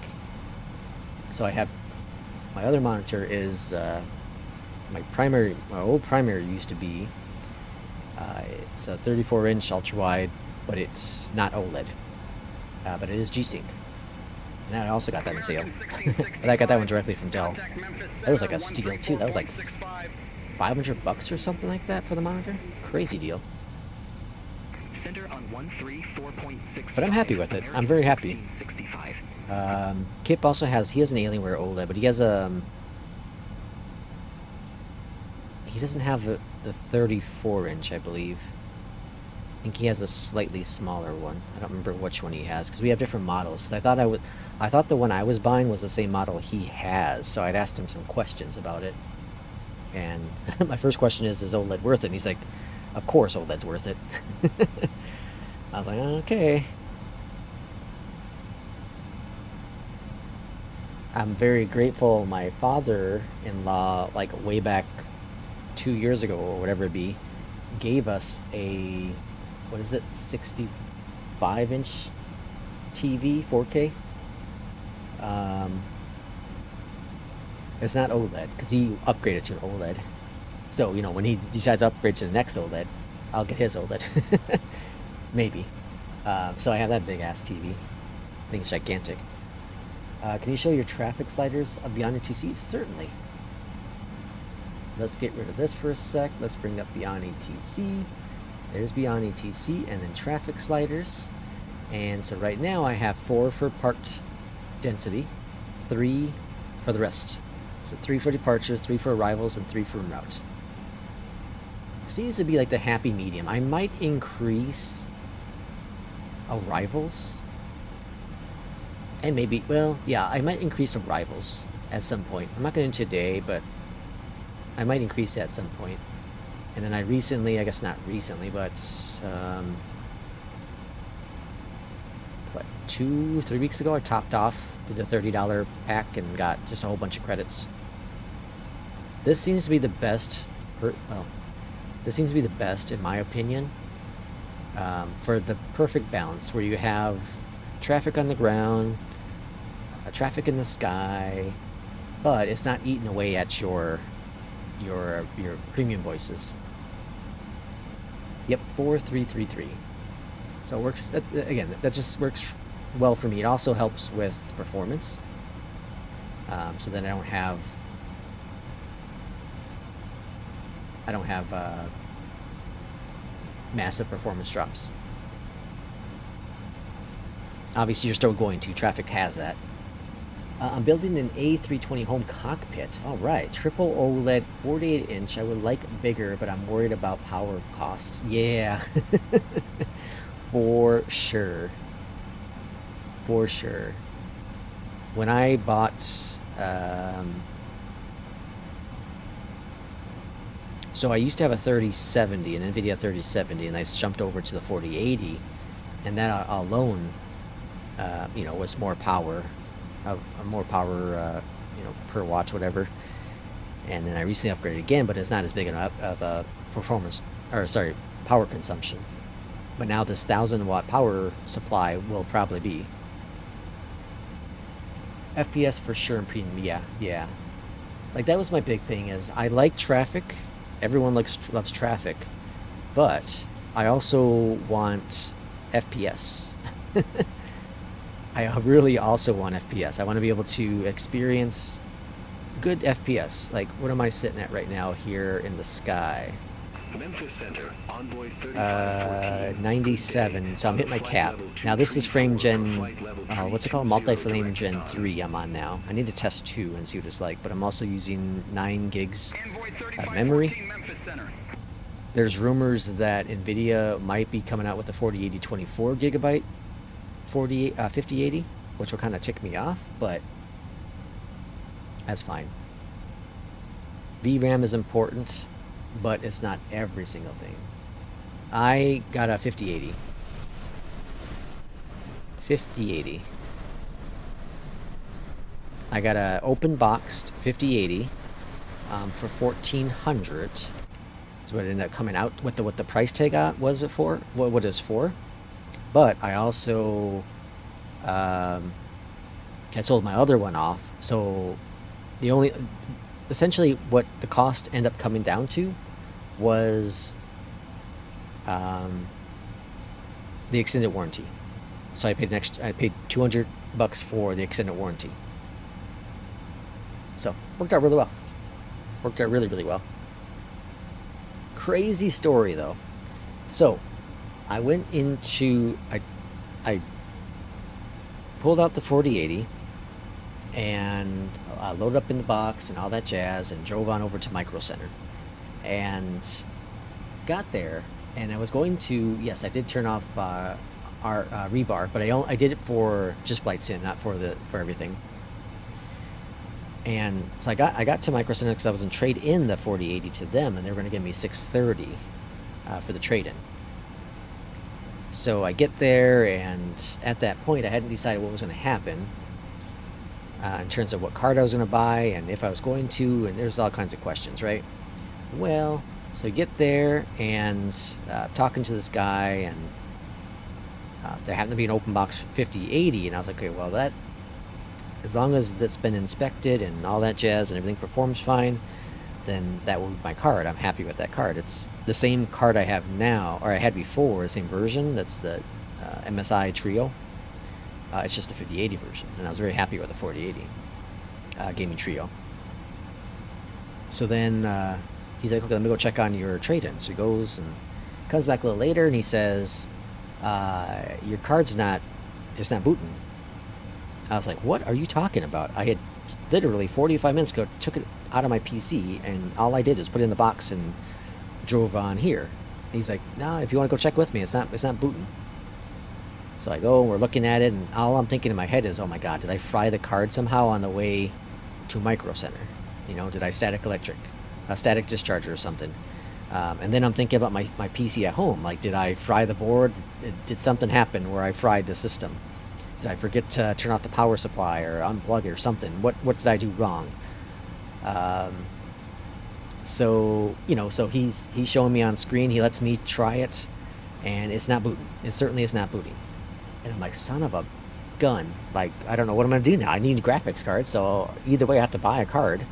So I got that card, the 5080. And on my way home, I'm like, oh crap, like, what's going to happen now? Like, is my system bugged? Am I screwed? What am I going to do? So I get home, and the first thing I do is I pop in the 5080 because I want to eliminate any potential issues. If that 4080 is fried, is the system fried though? So I put the card in there, push the button, everything lights up, everything works. I'm like, okay, sigh of relief. The motherboard's fine, power supply's fine, CPU's fine, everything's good. Okay, so then we take out this 5080 and I put in that 4080. And I cross my fingers, push the button, and it all boots up. And I'm like, what the hell? I don't understand. Over at Micro Center, it would not boot. So all I could think of as potential issues is, one, Micro Center did swap out a card to verify that their bench was working. But it wasn't a 12 volt connector. It was just some PCIe card they popped in there. So my guess is one of two things. Either their PCI cable, or sorry, their 12 volt cable is not working, was bad, or 2, they had a power supply that wasn't powerful enough to handle the 4080. Maybe they had like a 50-watt power supply. Because the card was booting, you can see the lights, but it wouldn't display any image. So that would be my only 2 guesses that is plausible. But it all worked out eventually as time went on. I had a 3080 that moved sideways and got a 4070 Ti, less power consumption. I think I'll try AMD next. I had thought about AMD. I'm really ticked off at NVIDIA, like most gamers are that are following it. I'm very, very ticked off with NVIDIA. But regardless of how bad the company is, and I'm really disliking that company, and I would do a video about them if I knew more about it. But Gamer Nexus and Jay's 2 Cents did great enough videos as it is, so I don't know enough about the details behind the company. But regardless of that, they do make some of the best graphic cards known to mankind. They just charge you a crap load of money, which is ridiculous. Ridiculous. But DLSS 4 is amazing of an experience, and the multi-frame thing is really, really cool. There is that latency, you know, like, what was my latency right now on 3? Multi-frame, it's up to 30 ms. With 2, it's down to like 20 or 15 or something, so there is that latency, but Flight Sim, it doesn't matter as much, you know, nothing major. AMD cards seem to be very stable now. I'm looking forward to the next upgrade in the next few months. Yeah, I considered it. I also am considering maybe whenever I decide to upgrade next, which it shouldn't be for a while. This will be a system probably for the next 2 or 3 years, maybe longer. But we'll see what happens in the next 3 years, you know, 2 to 3 years. I might jump over to AMD, period, you know, GPU and CPU. I might just make that jump. A couple things I'm satisfied, though, with is, one is MSI. I'm very happy with my MSI motherboard, with the GPU, and then Corsair for my power supply. Very happy with my previous one, had an 850, and, you know, that's early hours with my 1000, and I'm happy with that. I also have some Corsair RAM, and then I have, what's it called? It's my AIO. I don't remember now. Bunch of Nocta fans in there. The 12-volt connector's on its crap. I would not trust the connector in a high-end RT. Yeah. The 12-volt really, it concerned the hell out of me for the 40 series. It still concerns me for the 50 series. You know, so I look at HW Info consistently, watching the voltage. And of course, what makes it not great is that potentially that the information, the sensors that NVIDIA's outputting is not correct in terms of the voltage. For sensors like HW Info, so you're not actually seeing what the actual voltage is. So that is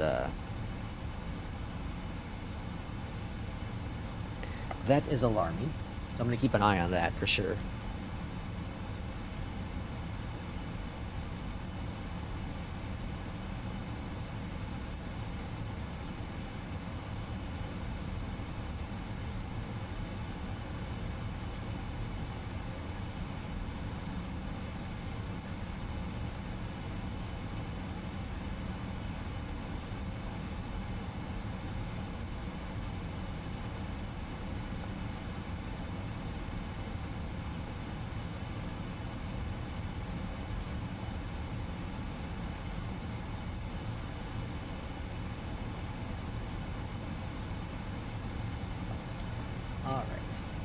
How we looking? 55 still, at 29 for the landing, so another half hour or so before we start, or sorry, for top descent. Be making our descent down there at 36, looking good. Altitude. I think this is the longest 777 flight I've ever done. No, that's not right. 468. Oh, maybe. Actually, it might be.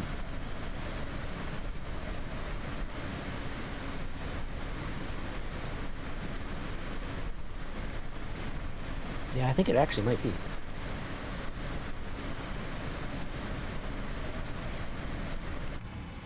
The flight I did the other day,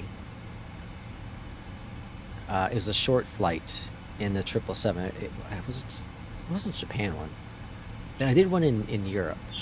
I don't remember where though. But it like must not have loaded the right fuel or enough fuel, because it kept giving me fuel warnings. But in the micro setting, they didn't have the right connector. No, they connected the 12 volts. Like I saw them connected. FedEx 795 Heavy, take care. It just wasn't outputting a signal. Kansas City Center. So I don't know. I was Heavy, so flight level confused. 360. So confused. I sold sold the eBay this week, my card, and must be fine. Like guy hasn't said anything. Hopefully he's tried it. I don't understand why it didn't work.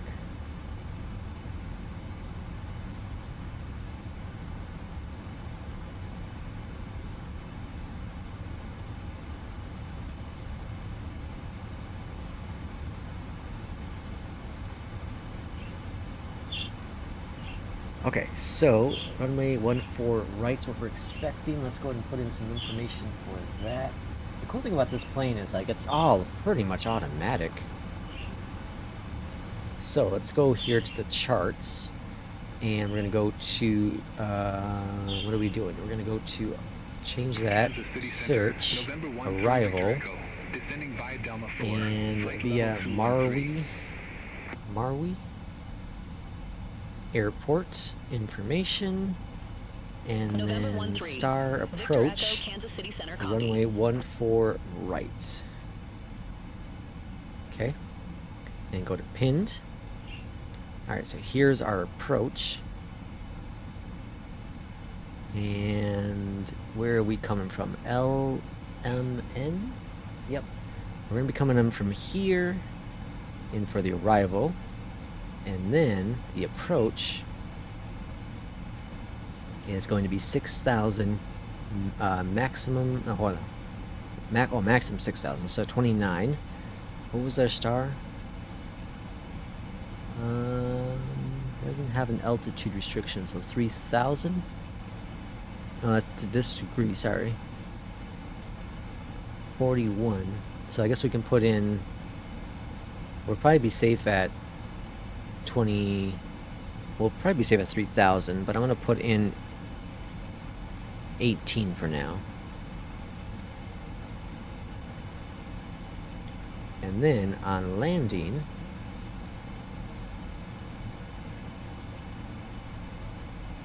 runway 14 right here. Cargo's back here, of course. So we're gonna land here, exit to the right, probably at Delta. Take Alpha all the way down to one of these two cargos. I'm not sure where FedEx parks at. Let's see if I can see it on the other map. Omaha. Looks like FedEx parks cargo ramp A. This building is FedEx. So we'll take Alpha, Hotel, Golf 4, and then we'll park there. Sounds like our plan. Briefing completed.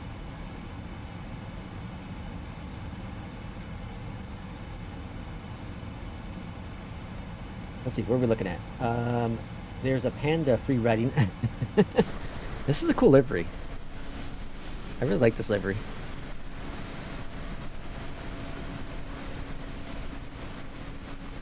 Good old Panda plane. Stutter free flying is a bless. Oh, for sure. I'm always trying to find ways of tweaking and twiddling and trying to get the best optimal performance for the sim. Because I do, like, I do other games, right? Like, I playing Doom and Last of Us and Wreckfest and you know, I play different types of titles, but I put so much time into Flight Sim every week that this is the majority of what I do on the PC, and so I want to have the best performance I can possibly get out of this sim. That purple looks a little better now, right? The orange is kind of weird, but I think up here in the sky, now the sun's here. Purple kind of looks... That orange is way off, though. That's way off. It looks like red. 2020 is stutter-free for the last 2 years. I had my fair share of CTDs with 2020, and that's why I stayed away from 2024. Looks like it's much more stable after Sim Update 2. Yeah. Dark Souls 2 is my comfort game? You gotta be lying to me. That's your comfort game? No. Comfort game? Are you serious? I'm curious now. FedEx Panda Express. I just noticed that. Never saw that before. That's cool. Yeah, the sim is just gorgeous though looking, right? Sorry, I don't want to get anyone sick. FedEx 795 Heavy. Contact Kansas City Center. That's beautiful. 12 for point 1. Contact Kansas City Center. That's so cool. 1, FedEx 795 Heavy. Alright, top of descent in about Kansas City 22 Center, FedEx minutes. 795 Heavy, flight level 360. And 1955 still for landing. FedEx 795 Heavy. Kansas Really? City Used to hate it, now you absolutely love it. I can't get into those Soul type games. I play Dark Souls. There's only one I ever got into. Well, two technically. I can't think of the name of the game now. It's from an indie studio. But it's a Souls type game. It's the only one I've ever... Actually, I love the story and the gameplay, the graphics, all that was really fun. And then there's another one that was weird that I liked. I didn't beat it, but I liked it. It was like mechs. Have a great anniversary tomorrow. Hey, appreciate it, Will. Thanks for coming on in. Thanks for everything you've done, everything you've done for the stream. Thanks for being an amazing person. Thanks for coming in and chatting with me. A lot of fun today. Next stream will, well, I don't know, sometime at Wednesday, it might be Friday, honestly, next week. It might just be next Friday. I'm off next Friday from work, so it'll probably be next Friday. I gotta work on some content, some video content, Wednesday and Thursday. And, Memorial Day is on Monday, and we have company here in town. And then Tuesday, podcast streaming day, so a recording day. So no stuff on Tuesday. I walked away from Dark Souls for 1 year.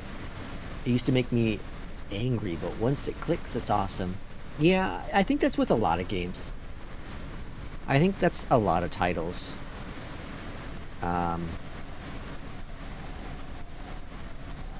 I'm trying to think of something recently that well, this isn't the exact same approach, but what's it called? Horizon Zero Dawn. Like, I played that back on the PS4, and I had fun playing it, but I'd only played like an hour or two, and I just stopped playing it. And then it came out to the PC, and I just got hooked. Like, it just clicked, and I enjoyed it. I had a lot of fun. Played it and beat it right away. And the second one, the sequel, is similar, very, very similar to the first one, but... and I put a few hours into it to start off with, but I haven't touched it for a while.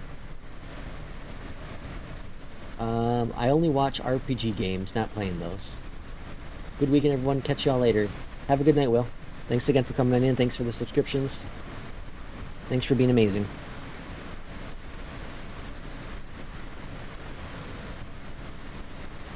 Right now, or as of recently, you don't like it? Yeah. Right now, I've been playing mostly Doom, the new Doom Dark Ages. One I had on Game Pass, but that ended. Which, okay, here's something that really aggravated me, is that I thought I read that I'd be able to transfer my save from the Game Pass version to the Steam version, but you can't. Because when I bought the 5080, Micro Center sent me a key code for Doom Dark Ages, so now I have it on Steam. So I had to replay the game where I was, to get to where I was, which isn't, it's not the end of the world or anything. You know, it's Doom. It's not like meant to be story driven. And I didn't do anything that was so difficult that I'm like, oh crap, I gotta do that again. But that kind of sucks. But either way, I'm playing Doom Dark Ages, and then like I said, I'm playing Last of Us Part 2, which the finale of the series, season 2, is tomorrow. Or sorry, not tomorrow. Geez, I keep thinking today's Saturday. Is Sunday. I'm really excited for that. That's been a super fun series to watch, and I don't know if I'm going to be where... I don't know where the series is going to take it from where the game is. I know where I am in the game. I don't want to spoil anything, but I know where I am in the game, and I'm trying to kind of keep it in sync where I'm not going too much farther in the game, but I also don't want to be ahead of the show. You hear me? Yeah, it does suck I had to start over. It really does. But, you know, let's go. I can go back and I can try to find some of the things I missed, some of the secret stuff. Go back and do that, so that's not bad. Aviate, keep in mind when it comes to OLEDs about the burn-in stuff. So, like my Alienware, it wants me to refresh the pixels every 4 hours of usage. So there's a warning on there that comes up. I have it disabled because I just kind of check it. But if you go into the menu, it will show the monitor health or the panel health. And green means it's good. Yellow means you should probably do the pixel refresh. And then red means I think bad. Which I've never seen red yet. Thankfully, knock on some wood. So what I do is, after every 4 to 6 hours, I'll do the pixel refresh, which is cool because you can do it and go go to the bathroom, go whatever, come back, and it's ready within 6 minutes. But I tend to do it like when I'm gonna go to bed, I'll do it so it goes in standby. So you trigger it, and then in standby, it will go ahead and do the pixel refresh. So that next time you turn the PC on, you're good to go for another 4 hours. So keep that in mind if you go to the OLED monitors. Just one little caveat with it. I love Last of Us when it first came out for the PS3. Yeah, I didn't. Yeah, I did play. I played on the PS3. I do remember playing it on the PS3, the first game. I didn't get the opportunity to play Part 2 though until it came to the PC. Good to know about OLEDs. I'm worried about burning, especially with Flight Sim. Yeah, as long as you move things around and do the pixel refresh though. It's super important to do that pixel refresh. You know, I've watched a bunch of reviews, at least for the monitor I have, and they've tried to force burn-ins, and they couldn't get it to happen. But they said that they finally got to happen after, was it like a month or something, of it being the same image on the screen, static, for a month's worth of time. They finally got a slight burn-in. Slight, they said. You could barely see it in the picture they showed. So, I don't think it was a month. It was like 2 weeks, probably. It was like 2 weeks of the static image. So the monitor was on for 2 straight weeks. And that's nothing changed on the image. No pixel refreshes, nothing like that. And it finally burned in. So, it's come a long way. And that's kind of what my nervousness was about OLEDs as well. For the longest time is that burn-in. But it's come a very long way. And I feel pretty confident that I'll be okay with burn-ins. As long as you just be smart about it. If you're always sitting here at this screen and you're not moving it, then you might have some issues, with the cockpit. But again, I like to kind of move around whenever you can. Look at maps and whatnot. And especially like these long haul ones, got to be a little bit more cautious on.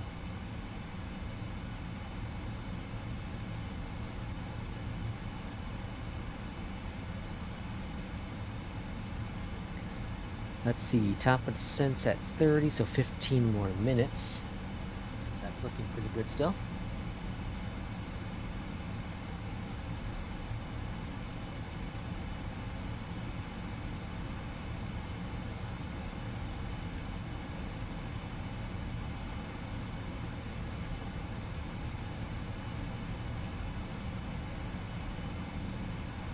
So I think I talked about this when I made this attempted switch, but a few weeks ago, Mint Mobile which I use for my phone provider, they had sent me a promo for the T-Mobile internet,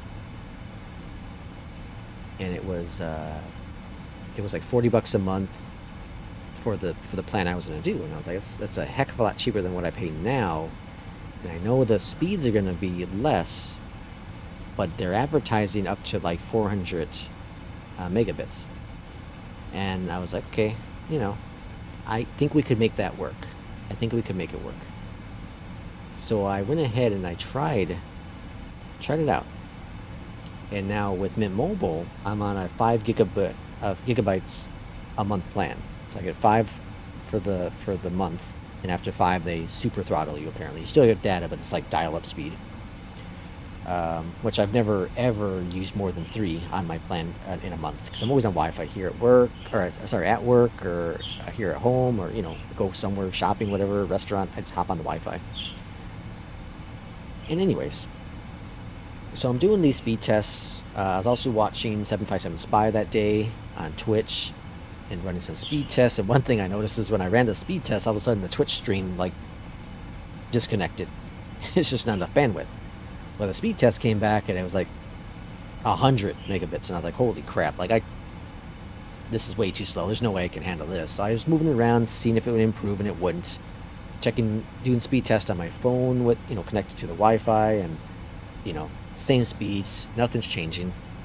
I was like, whatever. Well, the next day, I get a notification on my phone saying that Chrome has been using data, high usage of data recently. And I'm like, what the hell? And it says I used 2 gigabits, or 2 gigabytes. I was like, that's impossible. So I'm looking through my history, right, and nothing on there. I didn't download anything via Chrome. All I could think of was that my little trial of T-Mobile was somehow eating my data on from my phone, because Mint Mobile got bought up by T-Mobile. So I start chatting, because well, first off, I look at my T-Mobile usage, and it shows about the same amount of data, about 2 gigabytes. And I was like, okay, this is really, really weird. So I chat with Mint Mobile. I was like, hey, is there any possibility that this could happen? And they're like, no, like, it's a different number, it's a different plan, it's a different account, there's no way.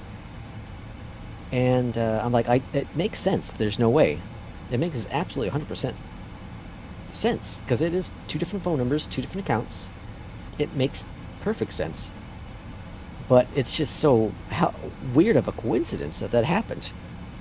And the only other explanation I could think of was that I was on a trip to visit my mom a few days before that.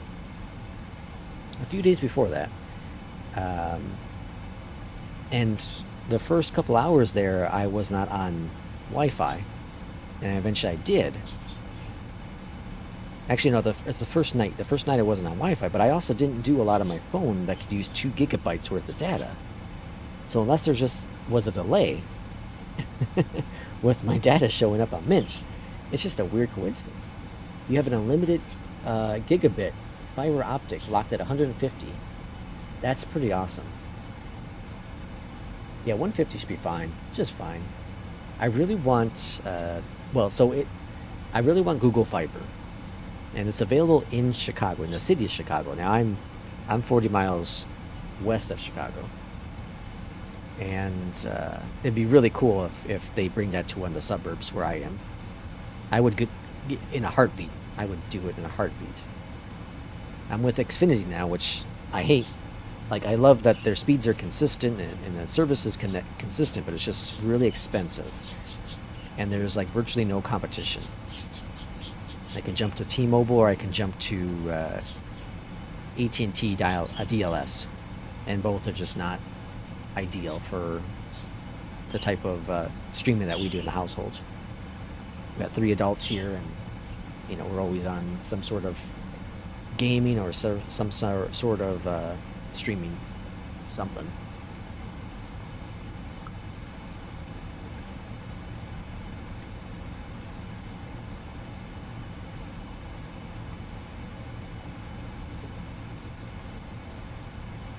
Alright, we're 9 minutes away.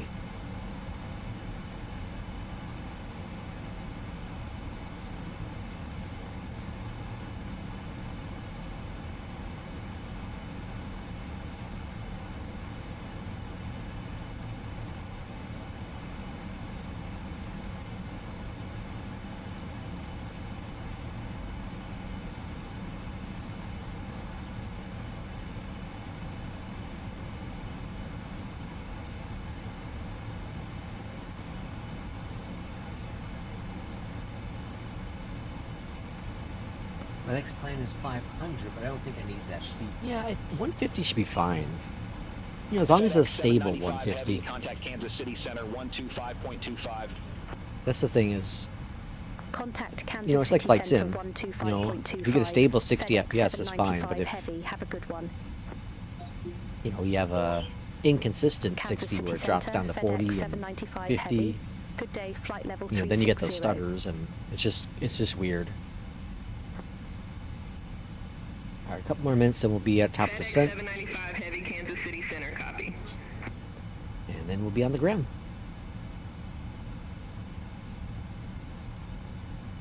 It was going to be almost perfect timing, actually, because based on the information I have provided to me, our company that's traveling to visit us this weekend will be in town in about an hour. So that should give me about an hour to figure out things here at the household. Let's do some lookouts here. So, the weather in Omaha currently is winds are out of the east at 8 knots, broken clouds at 9,500, overcast at 25,000, and no rain.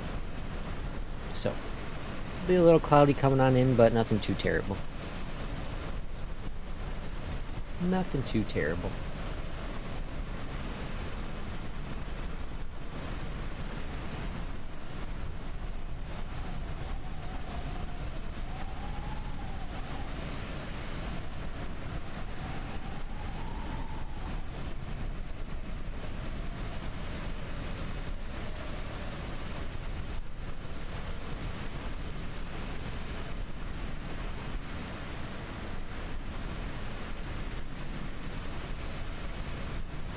I like that the plane kind of has like that the dirtiness look here. I like that.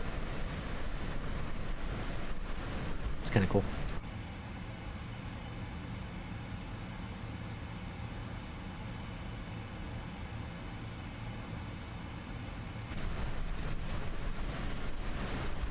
Alright, we got a couple minutes from top of descent. I'm going to step away one more time, and then we should be ready for our descent. So I'll be back in just a few moments.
Kansas City Center, Exejet 581, flight level 321.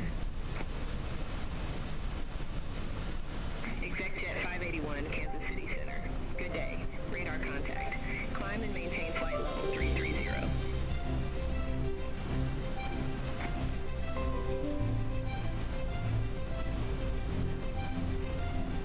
Climb and maintain flight level 330. Exejet 581.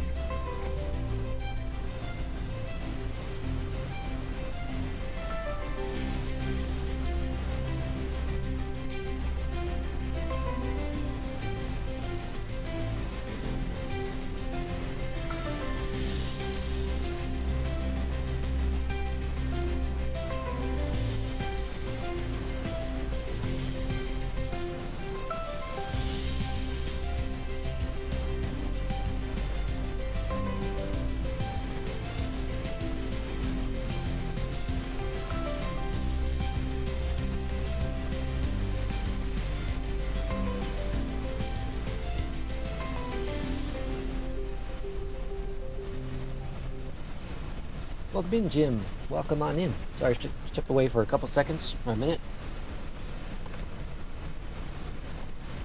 welcome in. How you doing? We are a few moments away from top of descent. Departed Memphis in the 777, heading to Omaha. Omaha. Hope you're doing well. Any plans for the weekend? You have a long weekend? I know some companies don't offer long weekends, which is crap.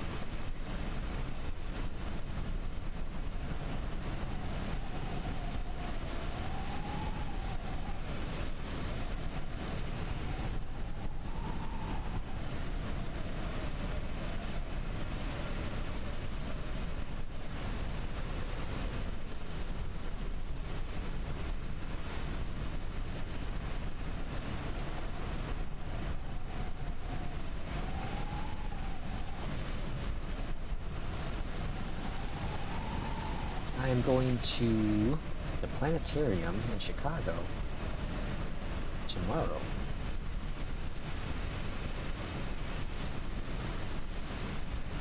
Which I'm super excited about. Nothing fancy, just hanging out. Nothing wrong with that.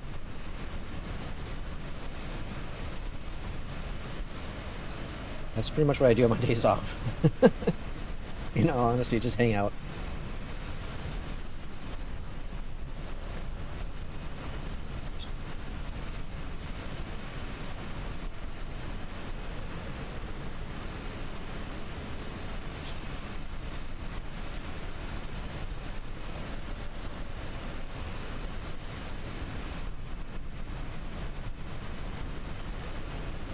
Doing my doing flight simming now because later on, not sure how much time I'll have available to do it. These clouds, you know, like, it's so weird because sometimes in flight sim, the clouds can look like they can start looking pixelated, and other times not. I haven't quite figured out why.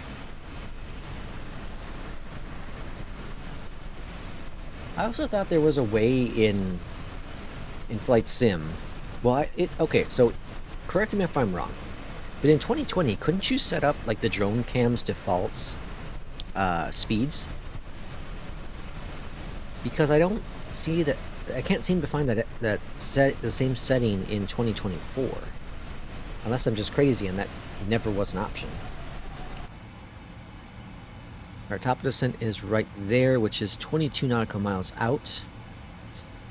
Looking forward to the weather, hopefully warming up. Been chilly here in Michigan. Yeah, it's been, you know, I'm south of you, and it's been pretty chilly this past week. You know, I don't know if we got up to the high 80s like I did here. What was it, a week ago, week and a half ago? That was way too hot for me. I'm like a happy guy in like the 70s. Right now it's sitting at 64. I thought we're supposed to get up to 69 today. I don't know what's happening. But I'm like in the 70s. Give me like 70s all year long, and I'm just a happy dude. You know. FedEx 795 Heavy, Kansas City Center. Expect Marley 4, runway 14 right. Expect Marley 4, runway 14 right. FedEx 795 Heavy. Okay, cool. So nothing's changed there. The approach is going to be good. So the weather's just been so weird. I won't complain though. Like compared to where I had lived for 20 some odd years, 25 years, 30 years almost. This has been fantastic in Illinois. It's been fantastic. The winters have been freaking awesome. A little cold here and there, but not bad at all. Not bad at all. And the summers, there have been some brutal summers with the heat, but nothing terrible.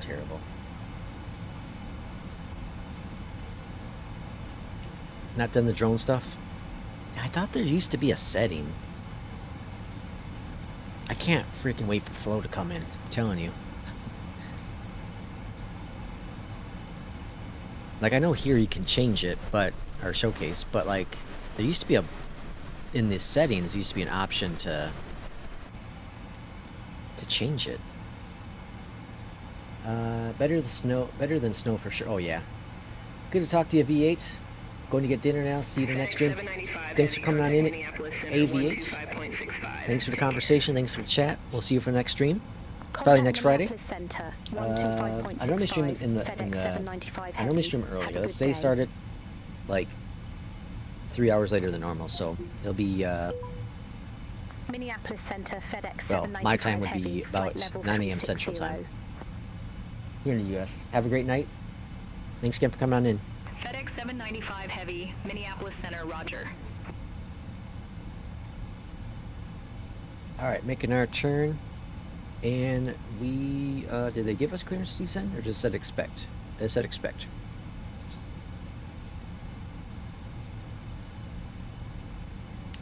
Minneapolis, FedEx 795 Heavy requesting ready for descent. I should say I should have said we are ready for descent. Requesting to say we're ready to descent. FedEx 795 Heavy, after Marwi, cleared via Marwi 4. Pilot's discretion descend and maintain flight level 250. Epley Airport landing runway 14 right. Altimeter tree. Alright, top descent is actually right there. I misguided it. I should have waited a little longer. After Marwi, cleared via Marwi 4, pilot's discretion descend and maintain flight level 250. They're saying after Marwi, Epley but Airport landing runway 14 we're going to do it right. just before. Altimeter 3009er, FedEx 795 Heavy. The Moise is just on to the right of us. We won't be able to see it because it's cloudy, but they're out there in the distance. Did a flight, wasn't that one of our streams? Oh no. Yeah, wasn't it one of the streams? Or was I going to do? I don't remember now. You see, like, I saw it there, like right here. I don't know if you can see it on the stream, but it's like pixelated right there, but the rest of it looks fine. Oh, here's a little pixelated too. Such a weird thing. These clouds are pretty awesome. I get all kinds of different ones.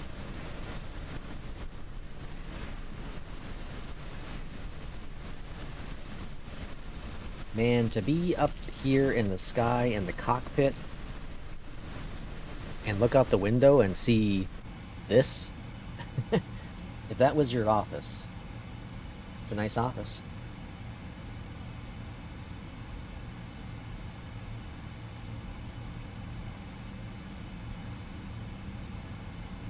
Very nice office. Alright, so this plane will start its descent in just a few moments. I have it set for 18. Recalls check, no notes. Auto brakes will be fine. Minimums 153, which I probably won't remember. We already did our briefing, and then the altimeter will be our next thing we're going to check out.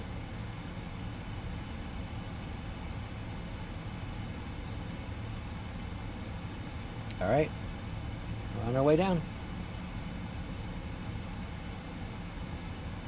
An hour and 18 minutes since pushback.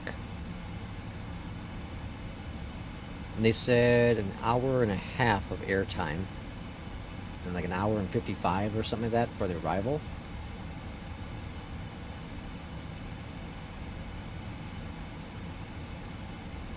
Total flights.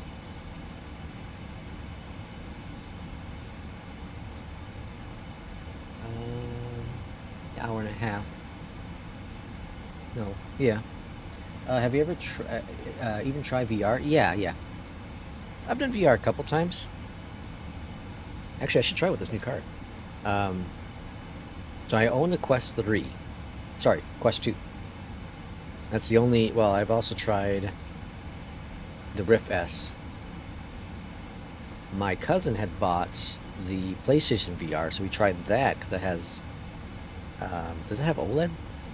I can't remember what the lenses are. No, I don't think it had OLED. I don't think it's OLED lenses. They're just better lenses. The difference was substantial. Like, night was dark. The brights were there. It was a lot easier. The clarity, seeing the instruments was amazing. It's almost like I didn't have a VR on. The issue though was that the performance was just really, really bad because it's higher resolution. My Quest 2, doing like GA stuff is not so bad. But I've tried like airliner stuff and it can be pretty rough. Now I think I haven't done it in a while, so I should probably give it a shot. Contact Minneapolis Center 119.6. I don't want to install the Oculus, the Meta software on my PC though. That's my only thing. And I think I can get away with not doing it if I use Steam VR, right? If I'm correct, I can get away with it not using just using Steam VR. I don't like all the bloatware that comes with all the Oculus stuff. Oh, the Crystal Light, yeah. Simhanger's done a couple of reviews. I think he's done, well, he's done a couple of the Crystal Light, and yeah, he raves about that one. My cousin wants to get the big screen.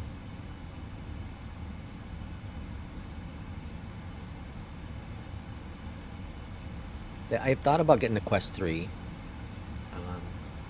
They have a deal where you can, like, whatever, like a payment plan, whatever it is, $50 a month or something like that, and you get the Quest 3 and you get the Quest membership and you get Batman and all that jazz. I think the retail package is like $600 or something like that, but you just pay it off over time. I had thought about it. I just I think the AR part of it would be really cool. You know, cut out little part of your instruments. You know, so I have like the honeycomb stuff. I can cut out that stuff.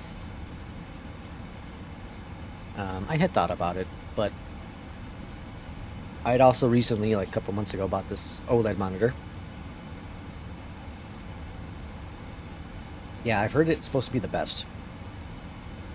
It's gotten amazing reviews across the board.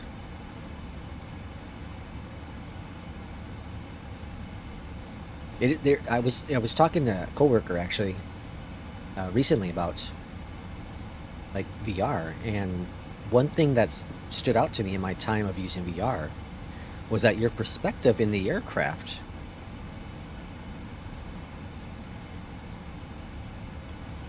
okay, this line was, I was trying to figure out, was that burning? The perspective in VR is just so much better than you can ever get on a pancake screen. So much better. Just like I've done it like in the Kodiak, and I tried out a couple other planes, but the Kodiak is the most vivid memory I have of it. But like I felt like I was inside a cockpit of a Kodiak, and I felt like, you know, turning my head and the viewpoint I had of the runway. I remember my first flight, you know, pulling back on the yoke, and it felt so much smoother. Like I felt like I had more control over the plane than in non-VR. It was really incredible. I just can't get the Q3 to be optimal. Been upgrading my 3080 to a 4070 to a 5070, and still just not optimal. Yeah, I think that's the issue when it comes to VR in general, is that it is just because the resolution is so much higher and the demand of the system is just so much greater that a sim like Flight Sim, which is so demanding, it's you have to have the latest and greatest of everything to be, you know, a nice smooth, well, I don't know, 45, 60 FPS. I don't know if you can get a smooth 60 FPS. Probably 45. It's very, very difficult. I should try it though on this system. I should try it on my system.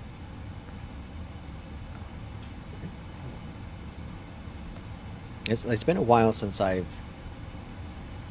God, when is it? When it was the last time I formatted my PC, which would have been... not last November, right? I think the year before that. 2 years probably? Almost 2 years. Since I've tried VR on my PC. Like I have, you know, I have Beat Saber and there's a basketball game I have on the VR that I play every so often. Let's see. Let's drop down to. They cleared us down to. Descend and maintain whatever it was, but we're just gonna go all the way.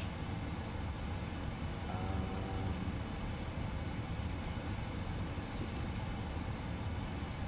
Go down to 3,000. 3,000 in the box at least.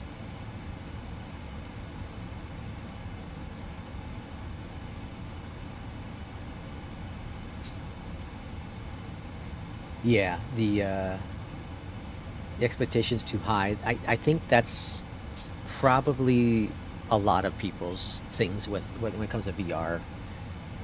Is that, you know, when you're just doing like some of the basic stuff, some of the basic games that are on the headset itself, you know, the performance is gonna be pretty good. They're optimized for that, and the experience is really good, right? But then once you start getting into some of the advanced stuff, high-end system requirements, like it could be very difficult. New card, 5080. I recently upgraded to the 5080. FedEx 795 So far, so good. Heading 320, expect radar vectors for visual approach, runway 14 right. Leaf swab heading 320. Leaf swab heading 320. Yep, should be good. Expect radar vectors for visual Alright, just put in my approach. minimums now, which Runway is 14 right, 1185. FedEx 795 heavy. Because I forgot to do that earlier. 1185.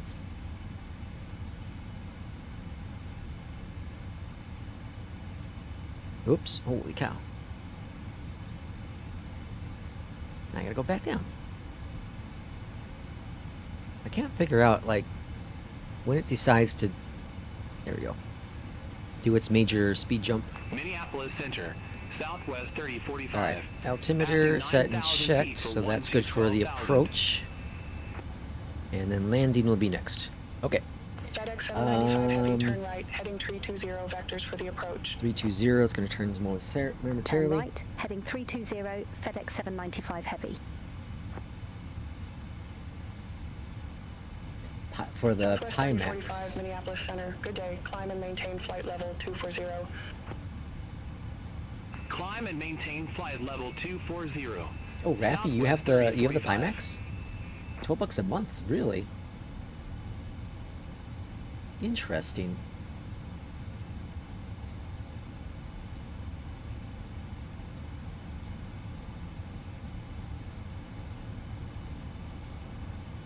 Like, do you only get it for a certain amount of time?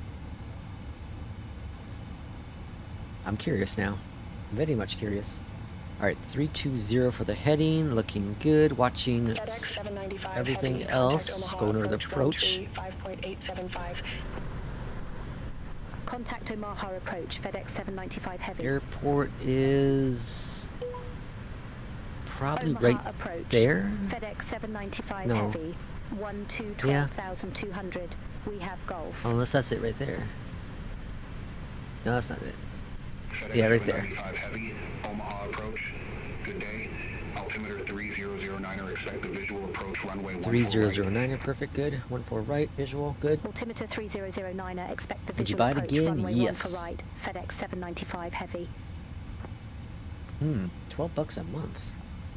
You got me FedEx thinking. 795 heavy, descend maintain 6,000 feet, altimeter 6,000. 3009er. Good. Descend, maintain 6,000 feet, altimeter 3009er. I pay $712 FedEx a month. 795 heavy. Fascinating.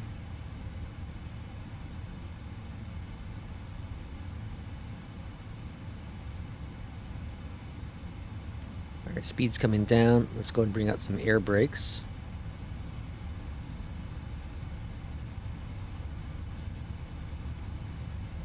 And slowing us down.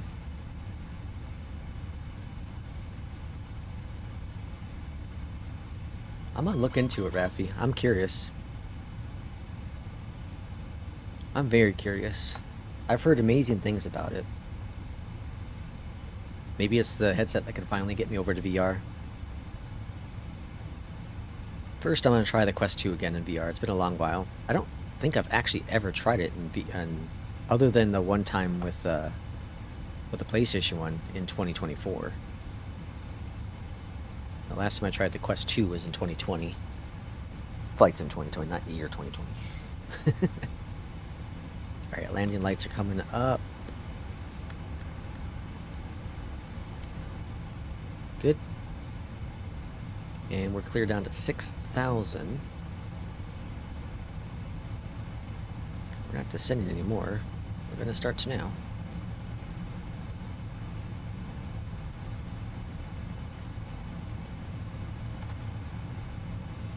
$5.99 and $12 without hand controllers, I think. When you try, you don't want to go back to your TV monitor ever again.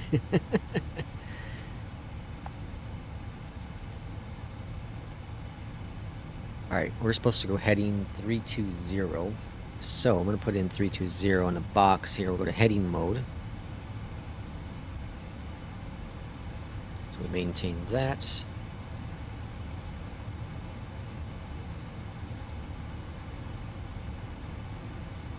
Okay, looking pretty good. Let's take a look at our charts. So we can see we're past the star there almost on the approach for the localizer. It's broken.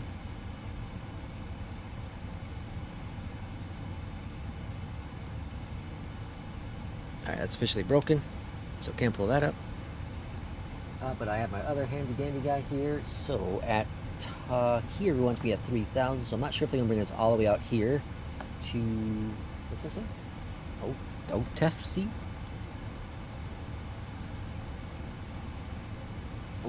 OTC? They might, I don't know. But I'm thinking they're going to lower us. I have two controllers that came with them. Okay, so airport's on the right side of us here. There's our airport. So we're landing right here. And then we're going to backtrack. And then, what did I say? Oh, now I'm confused. Where am I at? FedEx here?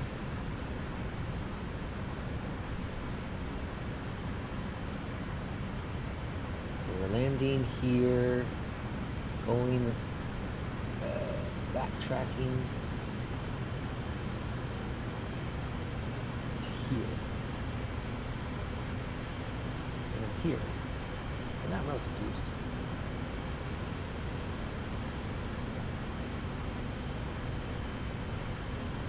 Oh, hold on. There's right. Yeah, I'm the... Alright, FedEx is here. FedEx is supposed to be this one here. I'm looking at the wrong side. You dits. Alright. Looking good on the approach so far. Let's go 210 on the speed. The last time I came in a little too, I was too aggressive on the flaps. I'm currently in Omaha. Well, we will be landing in Omaha, flying over it right now. Departed Memphis. Got a storm right up here though. That looks pretty cool.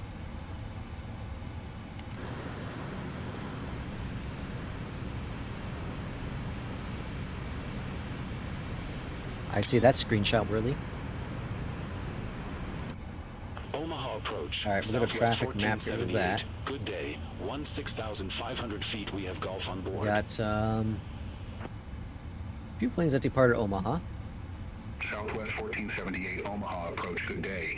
Altimeter 3009er, expect a visual approach, runway 1 for right.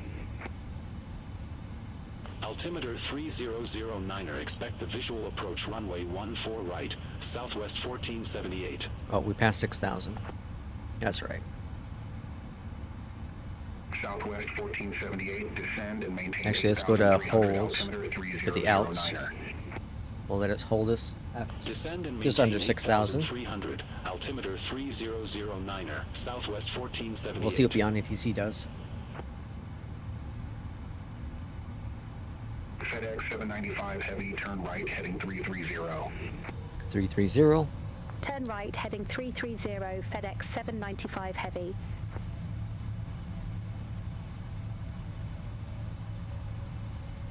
So far, things have been pretty good from Beyond ATC, which today at least.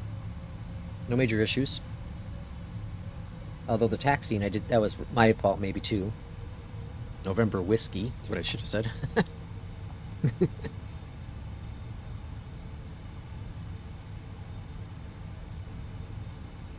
Graphic settings are kind of a mix between mostly high. I think I have a couple on medium and maybe like one or two on ultra, but I think most of it's just on high. Clouds are ultra though.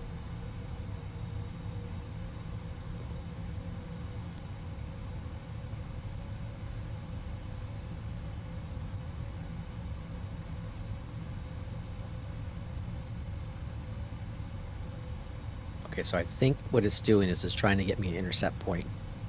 So it's going to bring me out farther out here so I can come around for the interception.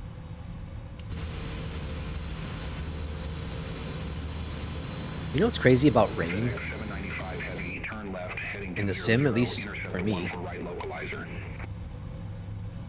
is I can start if you let me know if you have the same thing. But I'll start smelling rain, even though it's not raining outside here locally for me. I'll start smelling rain because the sim makes me think it's raining out. FedEx 795 heavy. That's the old slogan for flight simming, as real as possible.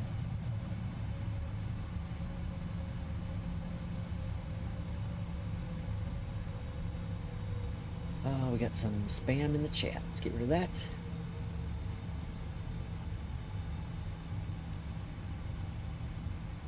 Yeah, this is a really cool look, though. I like the weather's looking really cool. I love the Sim Update 3 made it even better, but like I love this. You can see how it's darker here because of the clouds, and then he has some breakout. You can see the breakout up here, so it's lighter. That's so cool. Airport is at your 10 o'clock, 15 miles. All right, localizer is armed. We have the field in sight. FedEx 795 heavy. Field is right on over here. We saw it when we were coming in.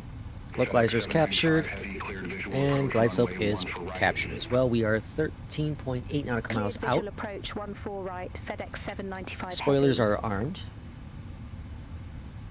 Careful drinking and flying. All right, there's our runway.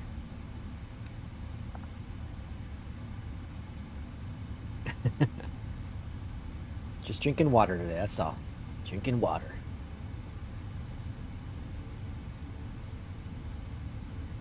Try to fly in Puerto Rico one day. You're gonna love it. Ralphie, I flew in Puerto Rico this morning, actually. This is the first flight. Puerto Rico to Dominican Republic. Southwest 1478. Really fun. Boys heading 025. Expect radar vectors for visual approach runway 14 right. That was our first flight today. Leave boys heading 025. All right, we are 11 nautical miles out. First notch of flaps coming on out. Right, Southwest 1478. What did I say? 155, 152. FedEx 795 heavy contact Omaha Tower 132.1. Over to Tower 132.1. All right, let's bring that speed back. 180. Omaha Tower, FedEx 795 heavy. Flaps coming down to 5. FedEx 795 heavy, Omaha Tower, wind 090 at 8, runway 14 right, cleared to land. All right, we're clear to land. Runway 1 for right, cleared to land. You were in Puerto Rico this morning too? That's awesome. Heavy. This is a small world. That's what's cool about flight simming. All right, gear coming down. Yeah, it was a fun flight. It was a short hop. It was like, what, 45 minutes total from taxi to landing? But it was really cool.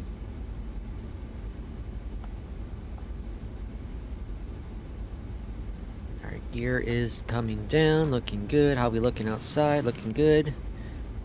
Flaps are at 15.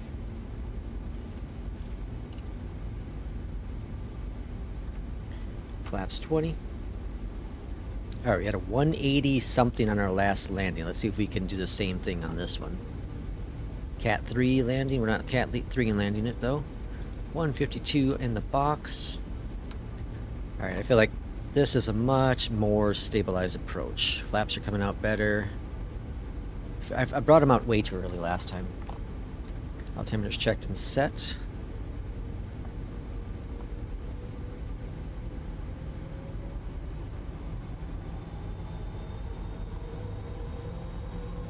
Five headwind. Alright, AP off my aircraft. Hop and a skip. Yep, that's exactly what that flight was. Flying in this plane really makes me want to go get that Thrustmaster Boeing joystick again. It just didn't work with my setup. It's so big. It's really cool though. I also didn't like the plasticky feeling of the handles.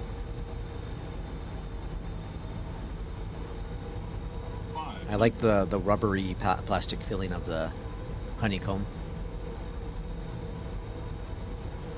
A little high, let's bring down that nose. Alright, pretty stable approach, I would say. Substantially better than that first flight. Approaching minimums. 200. Glide slow. Glide slow. Minimums. Glide slow. We're landing. Glide slow. Oh. Glide slow. 100. Glide slow. Glide slow. 50. 30. 20.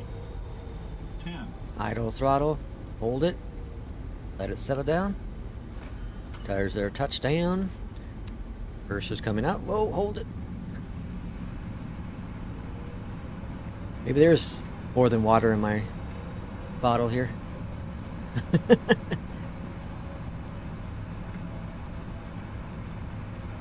let's give it a little break. And there's 80 cleared. We're gonna go all the way down, looks like. Welcome to Omaha.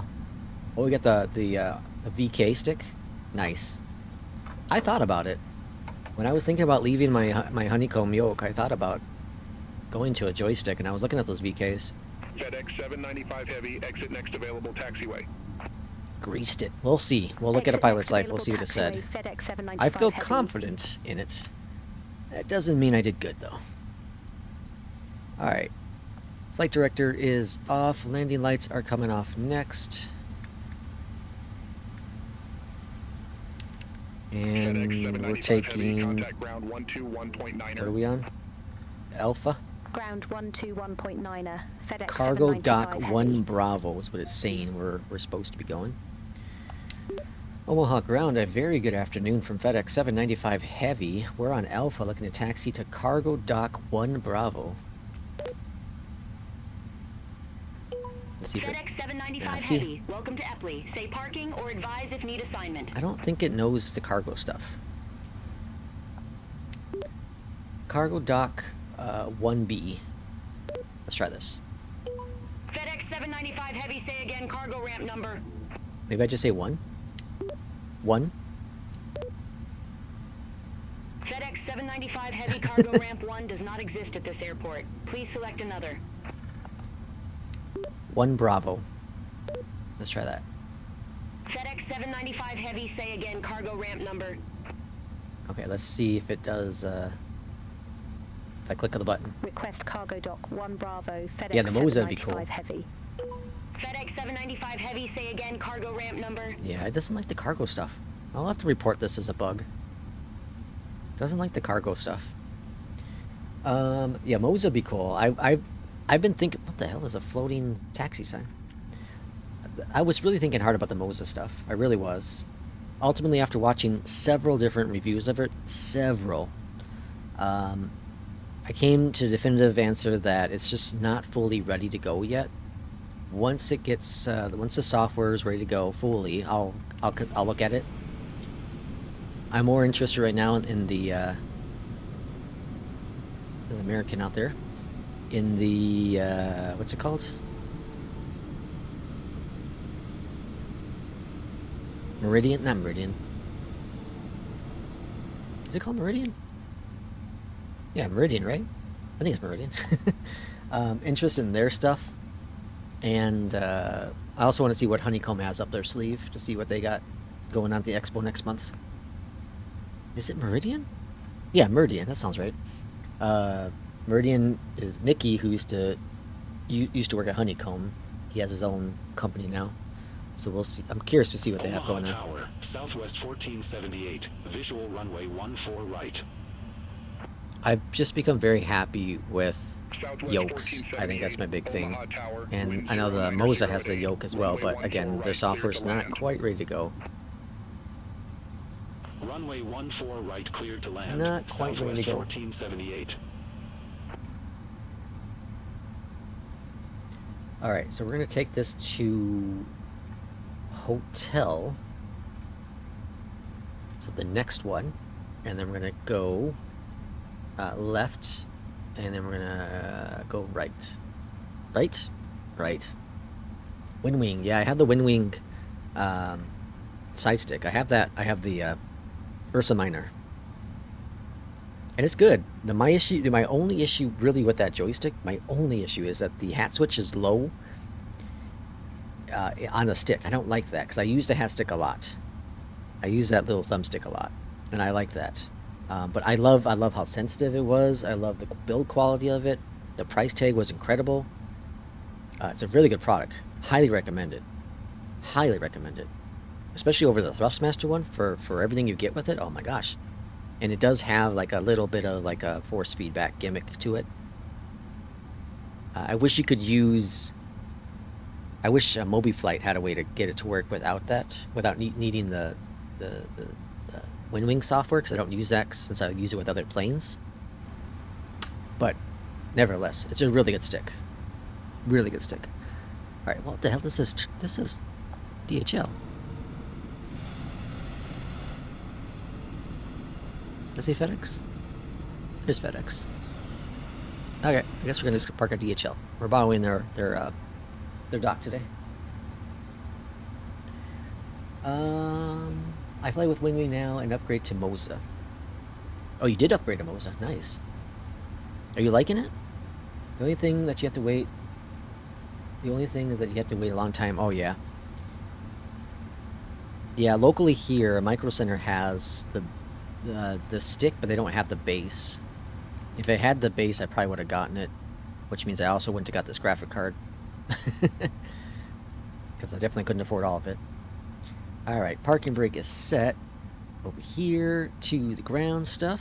Ground operations, ground connect, chocks, request. All grand there. And let's go on down yonder and cut off those switches. And we'll see what we got from a pilot's life. Close out of Beyond ATC.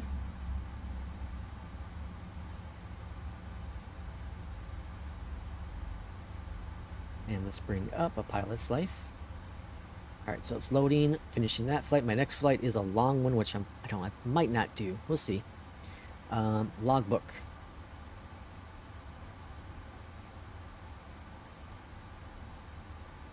%, cool. Alright, and landing was 185, so both of them was around that 180. Very cool. Block time 134, actual flight time was 125, so I was about 10 minutes faster than what they told me I would be, and like 20 minutes faster than what the block time was going to be. So that worked out really well. And then Rafi, this was the flight earlier. So departed from TJBQ, and then we went to MDSD. So total block time 41 minutes. Flight time was 33 minutes, 34 minutes pretty much. And then 193. Oh, it's in 193. Never mind. So we're pretty close. But that will do it for today's stream. That's what, almost 3 hours. I appreciate everyone for coming in. There is out for order in the U.S. Oh, nice. Appreciate everyone for coming on in. Thank you to Will for more gift subs. Thanks for all the support for everyone from the channel. New video up on the channel came out this morning. Kind of continues the sponsorship kind of videos that I've been doing recently. It's not going to be something I do all the time. It's going to be here and there when need be. This is off a little bit. But I do have another video up on the docket for, I think it's Monday, which will be fun to showcase. And then I got to work on stuff for later on, on Wednesday and Thursday next week. So until I see you next time, probably next Friday, our normal start time, 9 a.m. Central Time. Until I see you then, take care, have a great Memorial Day weekend, have a great rest of your week, and fly safe. We'll see you next time. Take care.